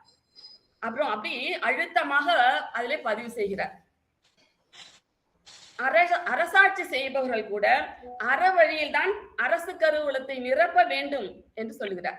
வலிந்து மக்களை வருத்தி வரி விதித்து நிதி திரட்டினால் அது திருடன் கொள்ளையடிப்பது போல, வழிப்பறி செய்வது போல என்று சொல்லுகிறார். அரசுல இருக்கிறவர் கூட அவர்களுடைய வருவாய் கருவூலத்தை நிரப்ப வேண்டும் என்பதற்காக எதையும் கடன் வாங்கி நிரப்புறாங்க, அது வேற விஷயம். வரி விதித்து மக்களை வருத்தி வரி வாங்கினால் அது வந்து வழிப்பறி கொள்ளைக்கு கொள்ளையடிப்பதற்கு சமம் சொல்றாரா இல்லையா? அந்த குரல் அப்புறமா சொல்லிக்க. பொருளை தேடுவதில் கூட ஒரு அறத்தை நிறுவுகிறார் வள்ளுவர். அதனை செலவழிப்பதிலும் அதை கொண்டு ஒரு இன்பம் நுகர்வதிலும் கூட அறத்தை சொல்லுகிறார் வள்ளுவர். இதுவும் ஒரு நீங்கள் ஒத்துக்கொள்ளக்கூடிய ஒரு விஷயம்தான். தேடுவதிலும் ஒரு அறம் இருக்க வேண்டும், அதை செலவழிப்பதிலும் ஒரு அறம் இருக்கும். ஈகை இப்ப கொடுக்குறியா, வறியவர் கொன்று ஈவதே ஈகை, அப்படி கொடுக்குறியா கொடு. நான் அதை போய் இன்னைக்கு நான் ஒரு சாராய ஆலை வச்சிருக்கிறேன், சாராயம் வித்து நான் காசு சம்பாதிக்கிறேன், எல்லாரையும் மக்களை குடிகாரனாக்குறான்னா அந்த செல்வம் அவருக்கு அந்த மாதிரி ஒரு செல்வம் வரும் வழியை அவர் ஒத்துக்கொள்வதே இல்லை. நாட்டின் வளங்களை சுரண்டி தன் தலைமுறைக்கும் சொத்து சேர்த்து வரும் அவர் ஒத்துக்கொள்வதில்லை. அப்படி ஏனென்றால் பொருளை தேடுவது கூட ஒரு அறத்தின் பார்ப்பட்டதாக இருக்க வேண்டும் என்பதில் அவர் ஒரு நல்ல உறுதியான கருத்து உடையவர் நம்ம வள்ளுவர். அதான் சொல்றாரு, என்னமோ பொருள் செயல் வகையில இருக்கிற அப்படி இந்த 10 குரலையும் சொல்லிட்டான்னு சொல்றாங்க. இந்த குரலை சொன்னாரா கேளுங்க. அருளோடும் அன்போடும் வாரா பொருளாக்கம் உள்ளார் புரள விடல். பெரும் செல்வமாக இருப்பினும் அது அருள் நெறியிலோ அன்பு வழியிலோ வராத போது அதனை புறக்கணித்து விட வேண்டும் என்று சொல்கிறார் வள்ளுவர். இப்ப நான் ஒரு நீதிபதியா இருக்கிறேன், ஒரு குற்ற வழக்கு என் முன்னாடி வருது.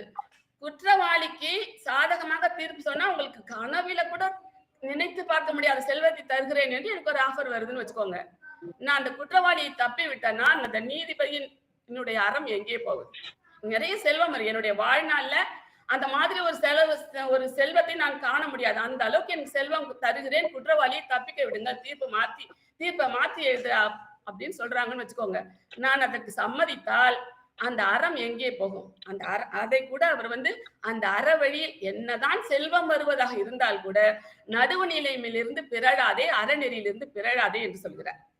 அப்போ அப்படி அவர் எல்லா வகையிலுமே நீதித்துறையிலும் கூட அவர் அறத்தை பேண வேண்டும் என்பதிலே நிலையாக உறுதியாக இருப்பவர் வள்ளுவர். ஒரு இன்னொரு குரல் சொல்றேன் கேளுங்க. ஈன்ற பொழுதின் பெரிதுவக்கும் தன் மகனை சான்றோன் என கேட்ட தாய். செல்வன் என்று கேட்ட தாயின்னு சொல்லல வள்ளுவர், சான்றோன் என கேட்ட தாய் அப்படிதான் சொல்றார். தம் மக்கள் அறிவுடையராதல் தான் பெற்றோர்களுக்கு செல்வராதல். தன்னை விட செல்வராதல் சொல்லியிருக்கலாம் இல்லையா? எந்த இடத்துலயுமே அந்த மாதிரி வள்ளுவர் அந்த மாதிரி வார்த்தை போடவே இல்லை, அந்த செய்யவே இல்லை. தம் மக்கள் அறிவுடையராதல் தான் சொல்றார். ஈன்றால் பசி காண்பான் ஆயினும் செய்யற்க சான்றோர் பழிக்கும் செயல். அப்போ ஈன்றவளை பசியில தவிக்க விடுதான் அந்த பஞ்சமா பாதகத்துல ஒன்னா சொல்றாங்க. அப்படிப்பட்ட ஒரு நிலை வந்தா கூட சான்றோர் பழிக்கும் செயலை நீ செய்யாதே அப்படி சொல்ற. அப்போ அதே மாதிரி ஒருத்தருக்கும் சொல்றாரு பாருங்க, பெண்களுக்கு என்ன அறிவுரை சொல்றாரு பாருங்க. பெண்ணீர் பெருந்தக்க யாவுல கற்பெனும் திண்ணை உண்டாக பெரிய. அப்படி ஒரு கற்பு நெறியில நிக்கணும் பெண்ணுனா அப்படின்னு சொல்றாரு. அதுவே ஆணுக்கு வரும்பொழுது பிறன்மனை நோக்காத பேராண்மை அப்படி அது ஆண் சொல்றார். இல்லதன் இல்லவள் மாண்பானால் உள்ளதன் இல்லவள் மானாக்கடை. அப்ப எல்லாருக்கும், ஒரு ஆணா இருக்கட்டும் ஒரு பெண்ணா இருக்கட்டும், எல்லாருக்கும் ஒரு அறத்தை சொல்றாரு.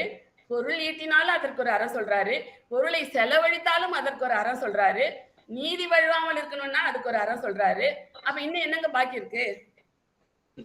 இதுக்கு மேல எதுவும் இருக்கிற மாதிரி தெரியலைங்கம்மா. அன்பும் அரணும் நேரம் தான் முடியுது, அதனால என்ன சொல்றாரு கேளுங்க. அன்பும் அரணும் உடைத்தாயின் இல்வாழ்க்கை பண்பும் பயனும் அதுன்னு சொல்றாரு. ஏன் அந்த இடத்துல அன்பும் செல்வமும் உடைத்தாயின் இல்வாழ்க்கை சொல்லியிருக்கலாம்ல? அன்பும் அரணும், அந்த அறத்துக்கு அவர் எந்த அளவுக்கு முக்கியத்துவம் தருகிறாருங்கிறத நீங்க நல்லா நோக்கணும். அன்பும் அரணும் உடைத்தாயின் இல்வாழ்க்கை பண்பும் பயனும் அதுதான் இல்வாழ்க்கையினுடைய பயனாலே அன்பு இருக்கணும், அறம் இருக்கணும். இன்னொரு இடத்துல சொல்றாரு பாருங்க. அன்பு நான் ஒப்புரவு கண்ணோட்டம் வாய்மையோடு 5 தூண். அப்ப இந்த 5 தான் ஒரு சான்றோரா இருக்கணுங்கிறதுக்கு இதுதான் 5 விஷயம் சொல்ற. இது எங்கேயாவது செல்வம் வருதா? எல்லாமே செல்வம் தான். அதுதான் அறமே செல்வம், அறந்தான் செல்வம். அதுதான் அர்த்தத்தையும் சொல்றாரு அவரு. அதுதான் உனக்கு செல்வமா வச்சுக்கணும். இந்த பொருள் செல்வம்லாம் யாரும் நாங்க செல்வம் வேண்டான்னு சொல்லங்கய்யா, நாங்களும் செல்வம் சம்பாதிக்கும் செல்வம் வேண்டாம் என்று யாரும் சொல்லவில்லை. ஆனால் அதுக்கே முக்கியத்துவம் கொடுக்காத பெரும்பான்மையா அதுக்கே முக்கியத்துவம் கொடுக்காது. அறத்துக்கு அந்த செல்வத்தை ஈட்டுவதிலும், அதை நீ வைத்திருப்பதிலும், அதை நீ செலவு பண்ணுவதிலும் கூட அவர் வந்து அறத்தை காப்பாற்ற வேண்டும் என்றுதான் அவர் சொல்லுகிறார். அப்புறம் இன்னும் ஒண்ணு இருக்குது. நேரம் நிறைவாகுதுமா. ஒரே ஒரு விஷயம் சொல்லிடுறேங்கய்யா. அற்றான் ஒரு ஒரு குறள் சொன்னாங்க, அற்றான் பசி தீர்ப்பான் அகுதொருவன் பெற்றான் பொருள் வைப்புடி. பொருளை எல்லாரும் எங்க கொண்டு வைக்கிறாங்க? பேங்க்ல. அற்றார் அழிபசி தீர்த்தல். அற்றார் அழிபசி தீர்ப்பான் அகுதொருவன் பெற்றான் பொருள் வைப்புடி. பொருளை கொண்டு எங்க வைப்பாங்க? பேங்க் லாக்கர்ல வைப்பாங்க, இல்ல டெபாசிட் பண்ணுவாங்க. இவர் என்ன புதுசா ஒண்ணு வள்ளுவர் சொல்றாரு பார்த்தா, எந்த யாருடைய பசியை, அதாவது ஒரு வறியவருடைய பசியை தீர்ப்பதுதான், அதுதான் அந்த பொருளை நீ வந்து சேமித்து வைக்கிற இடம் அந்த வயிறு தான். அதாவது பசிக்கிற வயிறுல நீ அதை தீர்த்தினா அதுதான் வந்து உனக்கு டெபாசிட் மாதிரி. அது எந்தெந்த இவனுடைய தலைமுறைக்கும் அது காப்பாத்து சொல்ற. அதுதான் அரணெனப்பட்டதே இல்வாழ்க்கை அகதும் பிறன் பழிப்பது இல்லாயின் நன்று. அரண் தான் எல்லா பாரும் பாருங்க, எல்லாமே அரண் தான் சொல்றாரு. அதனால்தான் சொல்லிட்டு தோன்றின் புகழொடு தோன்றுக அகுதிலார் தோன்றலின் தோன்றாமின் இந்த மாதிரி அரண் வழி நின்று அறத்தை காப்பாற்றி அதன் வழியாக வருகிற புகழோடு நீ தோன்றினா தோன்று, இல்லாட்டி நீ தோன்றாமல் இருப்பதே நல்லது என்று சொல்லுகிற அளவுக்கு அவர் வந்து இந்த அறத்தை வந்து அவர் எப்படி வலியுறுத்துதா. இன்னும் ஒரே ஒரு விஷயம் சொல்ற, காமத்து பாலுக்கு வரவே இல்லை இன்னும். இந்த பால்ல இருந்து வெளியில வரல. அங்க அதுக்கு முன்னாடியே சமுதாயம்ங்கிறது எல்லா பால்லையும் எல்லா துறைகளிலும் அது ஒழுக்க நெறியோடு இருக்கணும்னு சொல்றார். அதைத்தான் வலியுறுத்துவது போல வரைவின் மகளிர் என்று ஒரு அதிகாரத்தையே ஒதுக்கி அந்த கால தமிழருடைய பண்பாட்டுல இந்த பரத்தையர் ஒழுக்கம் என்பது ரொம்ப சகஜமா இருந்துச்சு.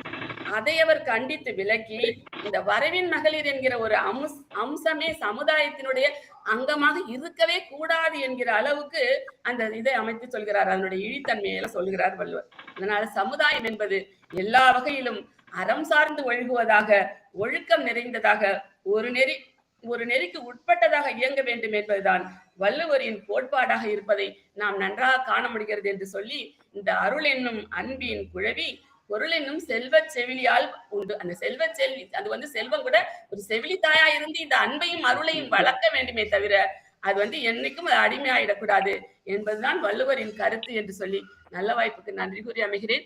நன்றி, வணக்கம். நன்றி. அருமையான உரை, அருமையான எதிர் உரை இது. ஒட்டுமொத்தமாக அந்த உங்களுடைய உரையின் தொகுப்பை முதலிலேயே சொல்லி, அதாவது திருக்குறளில் இருக்கின்ற அனைத்து குறள்களிலும் அறமே அடிநாதமாக இளையோடி கொண்டிருக்கிறது என்பதில் தொடங்கி அதனுடைய விரிவாக்கமே உங்களுடைய உரையாக இருக்கிறது என்பதை பார்க்க,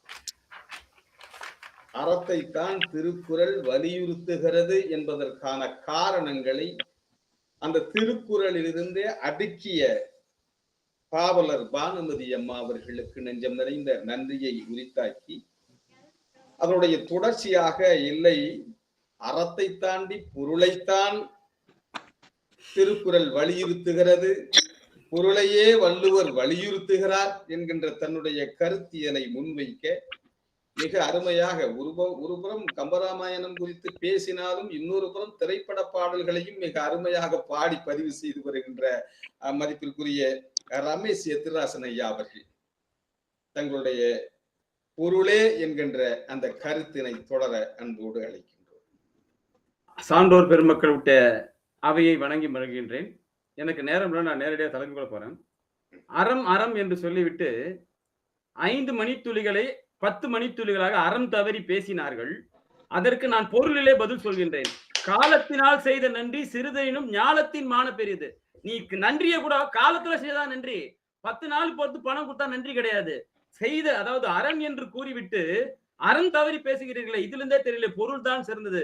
அறம் என்றுமே ஆர்ப்பரிக்கும், பொருள் என்றுமே சாந்தமாகத்தான் இருக்கும். அதை கூறிக்கொண்டு நான் இதற்குள்ளே போகின்றேன்.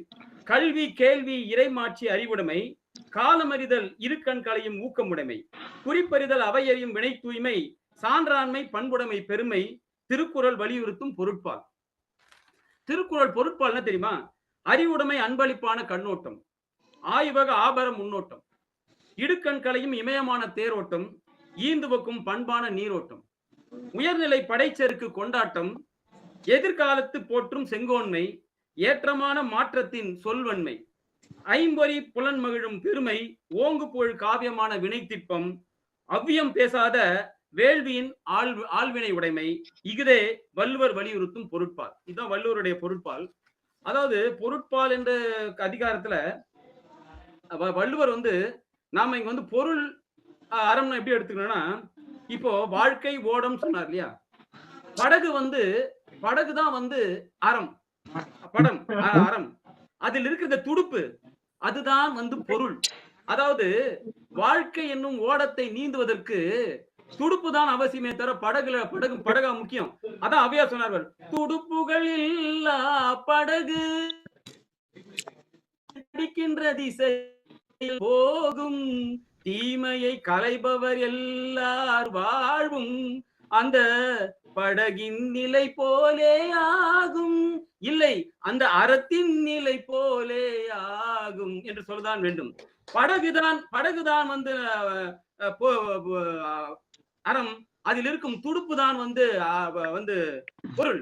துடுப்பு இல்லாம நீங்க போக முடியுமா? துடுப்பு இல்லாம செய்ய முடியாது. இன்னும் சிறப்பாக சொல்கின்றேன், பால் தான் பொருள், அதில் சுவைக்காக சேர்க்கப்படும் சர்க்கரை தான் அந்த அறம், அதிலுடைய இன்னும் ஒரு சுவைக்காக அந்த ஏலக்காய் போடுவதுதான் காமம். ஆனால் நீங்கள் சர்க்கரை இல்லாமல் பாலை அருந்து விடலாம், ஆனால் வெறும் சர்க்கரையும் இதையும் சாப்பிட விட முடியுமா? பால் தான் சிறந்தது, அதற்கான ஒரு வினைதான் நம்ம சொல்ற அந்த பொருள் சொல்றாங்க. அதாவது இந்த மாதிரி பொருள் சங்கத்துல இந்த மாதிரி ஒரு தலைப்புல விவாதிப்பாங்க என்று திருவள்ளுவருக்கு முதல்ல தெரிஞ்சிருக்குது. அதனால திருவள்ளுவர் என்ன சொல்றாருன்னா, ஒரு குறளை பூடகமா சொல்றாரு. எப்படி சொல்றாருன்னா, ஒரு சின்ன விளக்கம் சொல்றேன். புரட்சியாளர் எம்ஜிஆர் இருக்கும்போது விண்வெளி வீரர்கள் வந்த போது அவர்களுக்கு ஒரு பரிசு அளிப்பதாக ஒரு தட்டு கொடுத்தாராம். அதுல ஒரு இது எழுத சொன்னாராம், ஒரு திருக்குறள் எழுதணும். அப்போ அந்த அவை நடராஜன் கூட்டு சொல்லணும், அவர் ஒரு திருக்குறள் சொன்னாராம். உனக்கு 1 மணி நேரம் 1 நிமிஷம் சொன்னாராம். ஐயத்தின் நீங்கி தெளிந்தாருக்கு வையத்தில் வானம் நெய்ய தொடித்து. அது அவர் சொன்னது, இது பொருள், இது வீடு பேரு. ஆனா இவர் சொன்னது விண்வெளி வீரர்கள். ஐயத்தின் நீங்கி தெளிந்தாருக்கு வையத்தில். அது போல சான்றோர் பெருமக்கள் மன்னித்துக் கொள்வேன், நான் இந்த குறளை எடுத்துக் கொள்கின்றேன். அறம் ஈனும் இன்பமும் ஈனும் திறனறிந்து தீதின்றி வந்த பொருள். இதுல என்ன சொல்றாரு வள்ளுவர்னா, அறப்பாலும் சரி இன்பத்து பாலும் சரி, இதற்கு தீதின்றி எது தெரியுமா? பொருட்பால் தான் சிறந்தது. அதான் அழகா சொல்ற, அறட்பாலானாலும் பொருட்பாலானாலும் தீதின்றி வந்த பொருள்பால் தான் சிறந்தது என்பதை பூடகமாக நம்ம நடுவர் பெருமான் அவர்களுக்கு ஒரு தீர்ப்பு வழங்குவதற்கு எளிமையாக ஒரு குறளை சொல்லி இருக்கின்றார் வள்ளுவர் அவர்கள். அறம் ஈனும் இன்பம் ஈனும் திறன் அறிந்து தீதின்றி வந்த பொருள் அல்லவா ஐயா அவர்கள், நீங்கள் கூறுவதற்கான வேலையை நான் செய்திருக்கின்றேன். அழகா இன்னொன்று சொல்றார், பொருள் செயல் வகையில பொருள் என்னும் பொய்யா விளக்கம் இருளறக்கும் எண்ணிய தேய சென்றுன்றார். அதாவது பொருள் என்னும் அணையா விளக்கு அதை உடையவர் நினைத்திடங்கள் எல்லாம் சென்று பகையாகி இருளை அழிக்கும். அப்படிப்பட்ட பொருள் சிறந்தது இல்லையா நடுவர் அவர்களே? நான் கேட்கின்றேன். இன்னும் சொல்றார், செய்க பொருளை செருணர் செருவருக்கும் எகுதனிற்குரியது இல்லைன்றார் வள்ளுவர். பொருளை தேடி சேர்த்தல் வேண்டும், அது பகைவர் செருக்கை கெடுக்கும் ஆயுதமாகும். அது போல கூறிய ஆயுதம் இருக்குது என்றாவது அறத்துல சொல்லியிருக்காரா? இது மாதிரி என்ன சொல்லியிருக்காரா? இல்ல. இன்னும் சிறப்பான ஒரு கட்டியம் கூறுகின்றேன். நீங்கள் ஐயன் திருவள்ளுவர் பொருட்பால் தான் சிறந்தது என்று அவரே சொல்கிறார். அறத்திற்கு 39 குறள்கள், பொருட்பாலுக்கு 70 குறள்கள், அறத்திற்கு 38 அதிகாரம், பொருட்பாலுக்கு 70 அதிகாரங்கள். அப்போது அவரே சொல்கின்றார் பொருட்பால் தான் சிறந்தது என்று அவரே புரியாமல், அதாவது பூடகமாக சொல்லிவிடுகின்றார். இன்னொரு விஷயம், இது பொருட்பாலே சிறந்தது திருக்குறள் வள்ளுவரே சொல்வதற்கு காரணம், குறிப்பறிதல் என்ற ஒரு அதிகாரம் இருக்கின்றது. அந்த அதிகாரத்தில் 2 அதிகாரங்கள், திருக்குறளிலே 2 அதிகாரங்கள் இருக்கிறது என்றால், ஒன்று பொருட்பாலிலும் ஒன்று காமத்துப்பாலிலும். அந்த மாதிரி சிறப்பு அறத்துப்பால் இருக்கா 2 அதிகாரங்கள்? இல்லை. ஆகவே வள்ளுவரை என்ன சொல்லியிருக்கார்? பொருட்பால் தான் சிறந்தது. குறிப்பறிதல் அதிகாரத்தை 2 முறை வைத்திருக்கிறார் அல்லவா? அதைதான் ஒரு குறிப்பாலே உங்களுக்கு உணர்த்துகிறார். பொருட்பாலே சிறந்தது என்று குறிப்பாலே உணர்த்துகிறார் என்பதை இந்த வேலையை நான் சொல்லிக்கொள்ள கடமைப்பட்டிருக்கின்றேன். அது போல நம்முடைய குமரி செல்வன் அவர்கள் சொன்னார்கள், அதாவது அறம் அறக்காரியம் செய்வதற்கு பொருள் பயன்படுகிறது. அதைத்தானே ஏன் நாங்களும் சொல்கின்றோம். பொருள் தான் அருள் இல்லாருக்கா உலகம் இல்லை, பொருள் இல்லாருக்கு இவ்வுலகம் இல்லை ஐயா. அதுதானே நாங்க சொல்றோம், அதுதானே சிறந்ததுன்றோம். அவரே ஒத்துக்கிறாரு, அறக்காரியங்கள் செய்வதற்கு பொருள் தேவைப்படுகிறது. அதைத்தான் அறக்காரியங்கள் மட்டுமல்ல, யாவற்றிற்கும் பொருள் தேவைப்படுகிறது. கடைசியாக ஒரே ஒரு குறள் சொல்கின்றேன். அந்த குறள் எல்லாவற்றுக்கும் பொருந்தும்.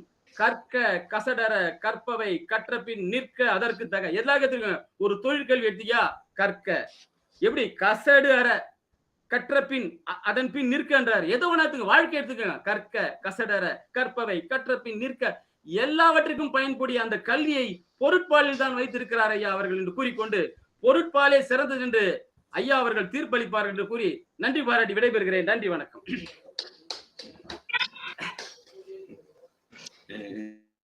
அருமை ஐயா, அருமை. பொதுவாக அந்த மேடையிலே பேசுகின்ற அந்த உடல் மொழியோடு, அந்த ஆற்றலோடு, அந்த வீச்சோடு மிக அழகாக தன்னுடைய உரையை முன்வைத்திருக்கிறார். வாழ்க்கை என்னும் ஓடம் அது வழங்குகின்ற பாடம். இந்த வாழ்க்கை என்னும் ஓடம் வழங்குகின்ற பாடம் என்ன என்றால், துடுப்புதான் பொருள், பொருள் இல்லை என்றால் அந்த ஓடம் ஓடாது, அந்த ஓடம் மரமாக இருக்கிறது. எனவே துடுப்பை வைத்துத்தான் அறத்தையே நகர்த்த வேண்டியது இருக்கிறது என்பது ஒரு புறம். இன்னொரு புறம் பால் குறித்து சொன்னார். பால் என்பது அந்த பாலிலே போடப்படுகின்ற சுவைக்காக சேர்க்கப்படுகின்ற அந்த சுவை பொருள் சர்க்கரை இருக்கிறதே, அதுதான் அறம்.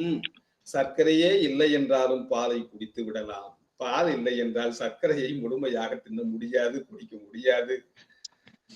ஆகவே இப்படி ஒரு பார்வை இந்த பொருட்பாலை பார்த்துவிட்டு திறனறிந்து அந்த அறம் திறனறிந்து தீதின்றி வந்த பொருள் எதை கொடுக்கும் என்றால் அறத்தையும் இன்பத்தையும் கொடுக்கும் என்று அந்த குறளை அவர் ஐயா அவர்கள் பொருட்பாலே என்று பூடகமாக வள்ளுவர் வலியுறுத்தி இருப்பதாக முன்னே நமக்கு செய்தியை சென்றிருக்கிறார்கள்.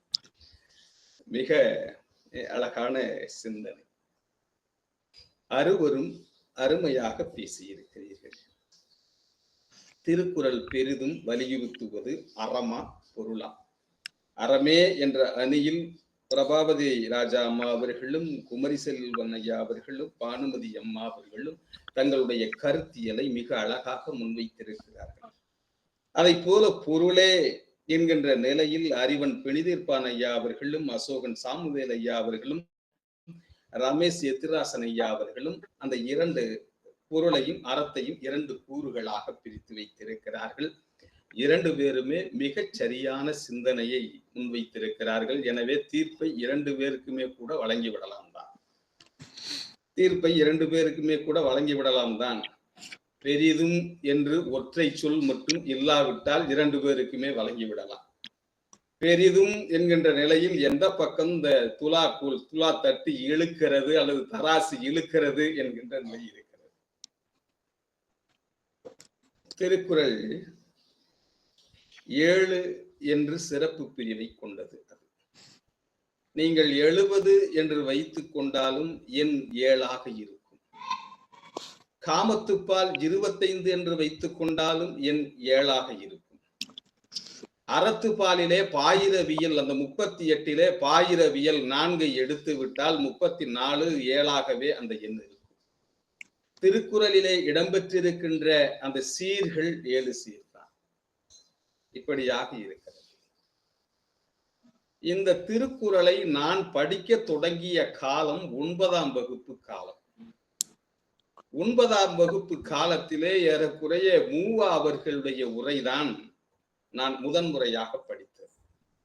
அது பெருமைக்காக படித்தேன். நிற்க அதற்கு தக என்பதெல்லாம் எனக்கு தெரியாது. ஆகவே நின்றேனா என்றால் சற்று கடினம்தான். இப்பொழுது நின்று கொண்டு இருக்கிறேன் என்று சொல்லலாம். அதற்கான அந்த வரிமுறைகளை வைத்துக் கொண்டேன். இந்த திருக்குறளை நான் படித்து பார்ப்பதற்கும் புதிய புதிய சிந்தனைகளை உள்வாங்கி பார்ப்பதற்குமாக எனக்கு வாய்த்த ஆசிரிய பெருமக்கள் அப்படியாக வாய்த்தார்கள்.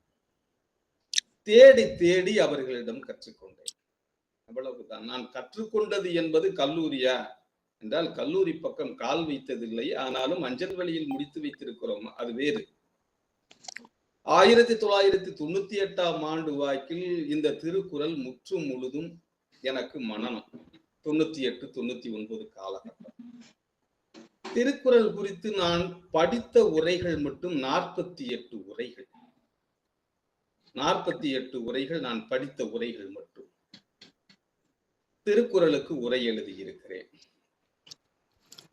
இந்த திருக்குறளுக்கு உரை எழுதியதை தாண்டி, உரை எழுதுவதற்கு முன்பாக எல்லோரும் அறம், பொருள், காமம் என்று படித்து வந்தார்கள். நான் தொடக்கத்திலேயே காமத்துப்பாலை படித்துவிட்டு பின்பு பொருளையும் அறத்தையும் படித்தவன்.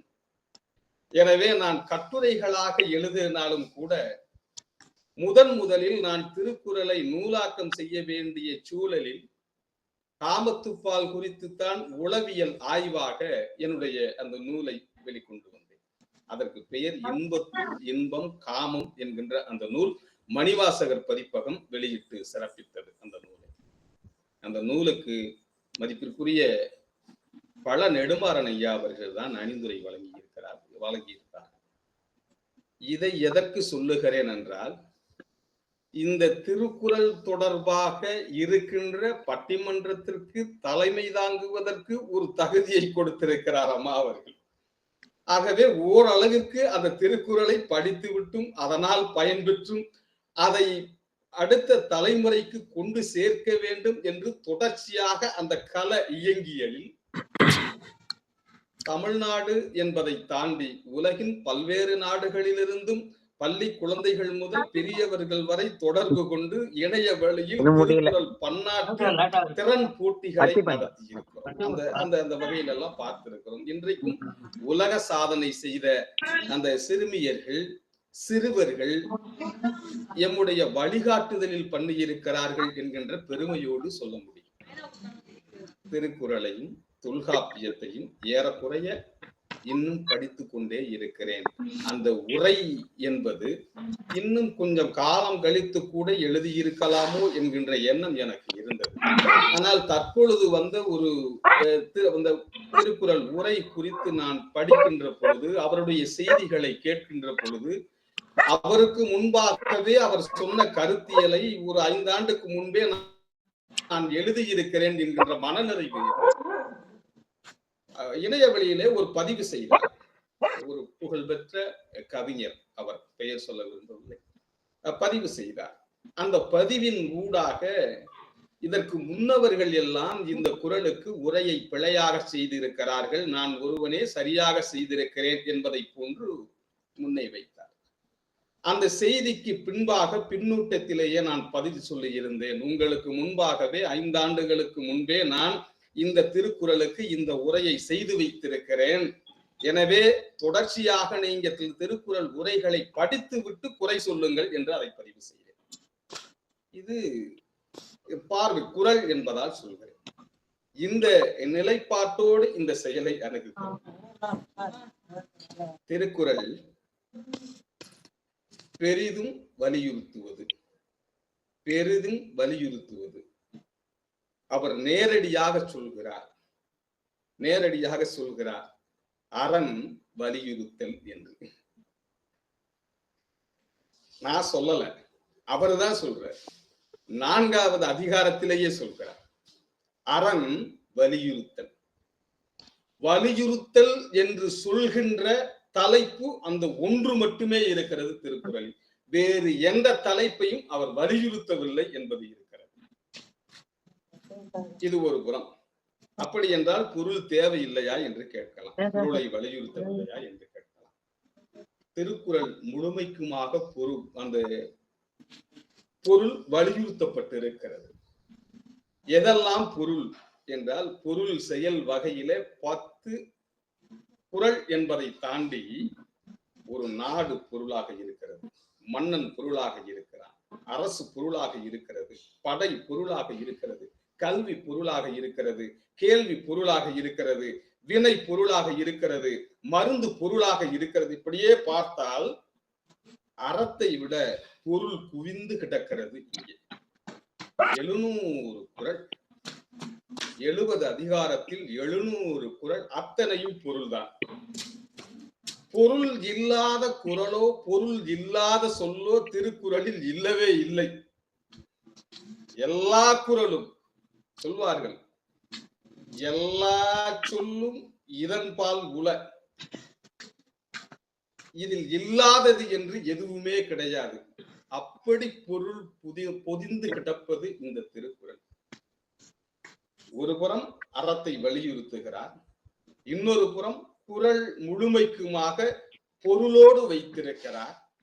ஆனால் அந்த பொருளோடு வைப்பதற்கு எது வேண்டும் என்று சொல்லுகின்ற பொழுதுதான் அந்த பெரிதும் வலியுறுத்தல் என்கின்ற நிலைக்கு வரும். கட்டளை இடுகிறார். எத்திராசன் ஐயா அவர்கள் சொன்னார்கள், கட்டளை இடுகிறார். செய்க பொருளை என்றார். கட்டளை எது? செய்க பொருளை. எதற்கு? செருணர் செருக்கு அறுக்கும் உன் பகைவர்களுடைய திமிரை அறுத்து எரிகின்ற அந்த கூரிய கருவி இருக்கிறதல்லவா, அது பொருள். அந்த பொருளை விட கூர்மையான கருவி என்பது இல்லவே இல்லை. எஃகு அதனில் கூறியது இல் என்று முடிக்கிறார். எவ்வளவு தெளிந்த ஞானம் வேண்டும் அந்த பொருள் பற்றி சொல்வதற்கு. உன் பொருள் காழ்ப்ப இயற்றியாருக்கு என்று சொல்கிறார். அப்ப பொருளுக்கு அவர் பொருள் செயல் வகை என்று அந்த பொருள் குறித்து மட்டும் பேசுகின்ற பொழுது அவர் வைத்திருக்கின்ற அத்தனையையும் சிந்தித்து பார்க்கின்ற பொழுது அந்த பொருட்பாலிலே பொருள் எப்படி சேர்க்க வேண்டும் என்கிறார். பொருள் எப்படி சேர்க்க வேண்டும் என்றால் அறத்தோடு வந்தால் மட்டும்தான் பொருள். இங்குதான் வலியுறுத்த தொடங்குகிறார். அறத்தோடு வந்தால் மட்டும்தான் பொருள். கொலை செய்து வரலாம், கொள்ளையடித்து வரலாம், திருடி வரலாம், ஊழல் செய்து வரலாம், வேறு எந்த வழிகளிலெல்லாம் அந்த பொருள் வைத்து பெரிய இடத்திற்கு கூட அவன் வெளியே தெரியலாம். இந்த நூலுக்கு பெயர் அறநூல் என்று பெயர். சங்க இலக்கியத்திலே ஒரு வரி உண்டு, அறம் பாடிற்றே ஆயிலை கணவ என்று சொல்வார்கள். போகிற போக்கில் அறம் பாடிற்றே ஆயிலை கணவ என்று சொல்லிக் கொண்டு போகின்ற அந்த அறம் பாடிற்றே என்பதுதான் குறள். அறம் பாடிற்றே என்பதுதான் குறள். இந்த அறம் பாடிற்றே என்கின்ற இந்த அறநூலின் ஆட்சியை விளக்குவதற்காகவே கம்பன் 900 குறளை வைத்துக் கொண்டு கம்பராமாயணம் செய்தான் என்பது வரலாறு. இந்த அறம் என்று சொல்லப்படுகின்ற இந்த அறநூலின் சாரங்களை விளக்கும் பொருட்டே 250க்கும் மேற்பட்ட அந்த குறள்களை வைத்துக் கொண்டு சிலப்பதிகாரம் யாத்தான் இளங்கோ என்பது வரலாறு. இப்படியெல்லாம் பார்த்து அது எந்த வகையாக இருந்தாலும் அறம் என்று ஒன்று கட்டாயம். அந்த கட்டாயம் என்பதற்கு பெயர்தான் வலியுறுத்தலாக இருக்கிறது. தொடக்கத்திலே அறத்தை வலியுறுத்துகிறார். குறைந்த 380 குறட்பால் தான் அறத்திலே. அதிலே ஊழ் என்று வருகின்ற பொழுது கூட அது விதி, முன் செய்த வினை என்று உரை சொல்வார் உண்டு. ஊழ் என்பதற்கு விதி என்றோ முன் செய்த வினை என்றோ திருக்குறளுக்கு முன்பு இருந்த எந்த சங்க இலக்கியத்திலும் அப்படி பதிவே கிடையாது. ஊழ் என்பதற்கு 96 பொருள் இருக்கிறது. 96 பொருள் இருக்கிறது. இந்த 96 பொருளும் முகிழ்த்தல், மலர்தல், இயற்கை, முறைமை என்று சொல்கிறதே தவிர விதி என்று ஓரிடத்திலும் கூட பொருள் கிடையாது. இந்த 96 இடங்களில் வள்ளுவத்திற்கு உரை செய்ய வேண்டும் என்றால் என் ஆசான் செந்தமிழந்தனர் சொன்ன அந்த செய்தியை மீண்டும் சொல்கிறேன். வள்ளுவத்தை முற்றும் முழுதுமாக மனனம் செய்திருக்க வேண்டும். இது ஒரு கட்டளை. முற்றும் முழுதுமாக மனனம் செய்திருக்க வேண்டும். வள்ளுவத்திற்கு உரை செய்கின்ற பொழுது தொல்காப்பிய அறிவு இருக்க வேண்டும். இந்த தொல்காப்பிய அறிவோடு வள்ளுவம் முற்றும் முழுதுமாக மனனம் செய்து வைத்துக் கொண்டு சங்க இலக்கிய பரப்புகளில் கால் வைத்து அந்த சங்க இலக்கிய பரப்புகளில் இருக்கின்ற சொல்லாட்சிகளின் தன்மையை உணர்ந்திருக்க வேண்டும். இந்த மூன்றோடு நடைமுறையில் நாம் கற்று தேர்கின்ற அந்த பட்டறிவை ஒப்பிட்டு பார்க்கின்ற நுண்ணறிவு நமக்கு இருக்க வேண்டும். இந்த 4ஐயும் வைத்துக் கொண்டுதான் திருக்குறளுக்கு உரை செய்ய வேண்டும். இதில் சங்க இலக்கிய பரப்பை பார்க்காமலோ தொல்காப்பியத்தை பார்க்காமலோ பட்டறிவில் குறைபாடு கொண்டோ இருப்பவர் ஒருவர் திருக்குறளுக்கு உரை எழுதினால் அது பிழையாகவே வரும் என்ற நிலையை பார்க்கிறோம். அந்த அடிப்படையோடு அறம் என்ற ஒன்று இல்லை என்றால் கல்வி பிழையாக போகும். பொருள் பிழையாக போகும், வாழ்க்கையே பிழையாக போகும்.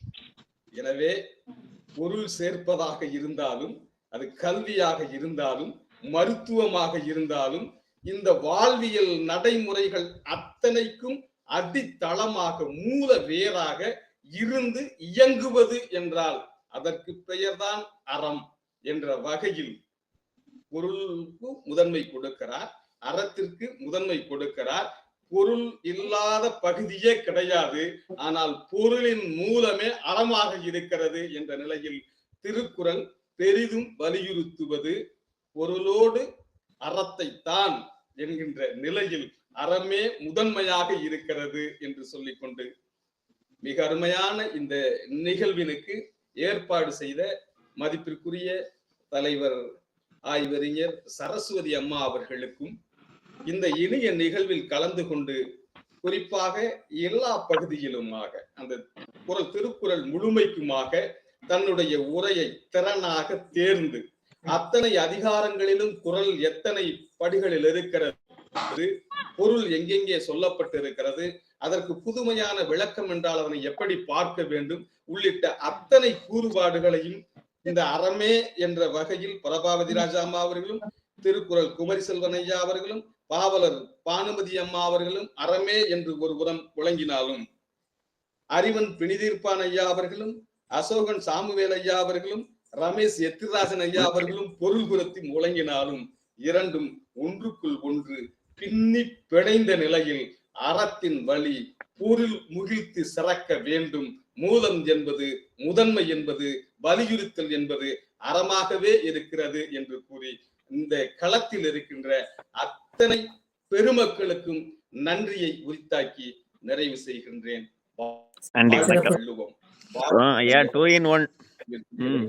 தமிழ் எங்கள் உயிர், குறள் எங்கள் மறை. வள்ளுவம் பரவ வேண்டும், வாழ்வியல் உயர வேண்டும், எள்ளுவ தவிர்க்க வேண்டும், ஏதிலார் பொறுக்க வேண்டும், உள்ளுவது உயர்வாய் வேண்டும், உரையலாம் செயலில் வேண்டும், கொள்ளுவது அறமாய் வேண்டும், கொடை வளம் வேண்டும் வேண்டும் என்று கூறி நிறைவு செய்கிறேன். வாழ்க வள்ளுவம், வாழ்க வையகம். வணக்கம். நன்றி நன்றி நன்றி நன்றி நன்றி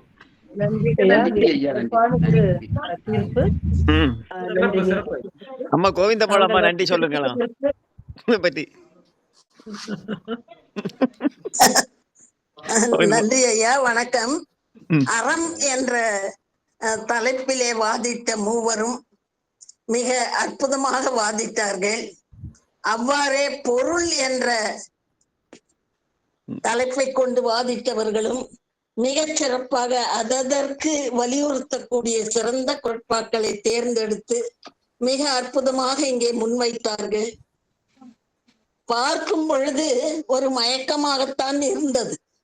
இவர்களுடைய வாதங்களை கேட்க கேட்க தலைவர் ஐயா எந்த பக்கம் சாரப்போகிறார் என்ற ஒரு மயக்க நிலை ஏற்பட்டது. ஆனால் அவர் முதலிலேயே சொன்னார், யார் எப்படி முழங்கினாலும் நான் தெளிவாக இருக்கிறேன் என்று. அந்த வகையிலே ஐயா மிக தெளிவானதொரு கருத்துரையை, முடிவை வழங்கி இருக்கிறார். அதாவது வாழ்க்கைக்கு பொருளும் தேவை, அறம் மிக மிக இன்றியமானது. திருக்குறளுக்கு பெயரே அறம். அப்படிப்பட்ட அறநூலான திருக்குறளிலே ஐயன் பல இடங்களிலே, அதிகமான இடங்களிலே வலியுறுத்துவது பொருளை. பொருள் என்னும் பொய்யா விளக்கம் இருளருக்கும் எண்ணிய தேயத்துன்னு சொல்றாரு. எல்லா இடத்துக்கும் போகக்கூடியது பொருள். அறம் மேலுலகத்துக்கு மட்டும்தானே. பொருளிலாருக்கு இவ்வுலகம் இல்லை, அருளிலாருக்கு அவ்வுலகம் இல்லையாங்கன்னு சொல்லியிருக்காரு. அறம் அந்த உலகத்துக்கு போறதுக்கு தான் வழிகாட்டும். ஆனா பொருள் ரெண்டு இடத்துக்கும் வழிகாட்டும், இம்மையும் மறுமையும் தரும் அப்படின்னு வள்ளுவர் பெருமான் சொல்லுகிறார். அப்போ என்னதான் சொல்ல வருகிறார், எதைத்தான் சொல்ல வருகிறார் என்று நாம் குழம்பி இருக்கக்கூடிய நிலையிலே நம்முடைய நடுவர் ஐயா அவர்கள் திருக்குறள் தலைப்பிலே கொடுக்கப்பட்டுள்ளது பெரிதும் வலியுறுத்துவது. அதாவது வாழ்க்கையிலே பொருள் இன்றியமையாதுதான், யாரும் மறுக்கவில்லை. கல்விக்கும் பொருள் தேவை, கொடைக்கும் பொருள் தேவை, இல்லற தர்மத்திற்கும் பொருள் தேவை, எல்லாவற்றிற்கும் பொருள் தேவை. ஆனால் அந்த பொருள் எப்படி பெறப்பட்டால் அது சிறப்புடையதாக, எண்ணிய பயனை தரக்கூடியதாக இருக்கும். அல்லல் பட்டு ஆற்றாத அழுத கண்ணீர் அன்றே செல்வத்தை தேய்க்கும் படை.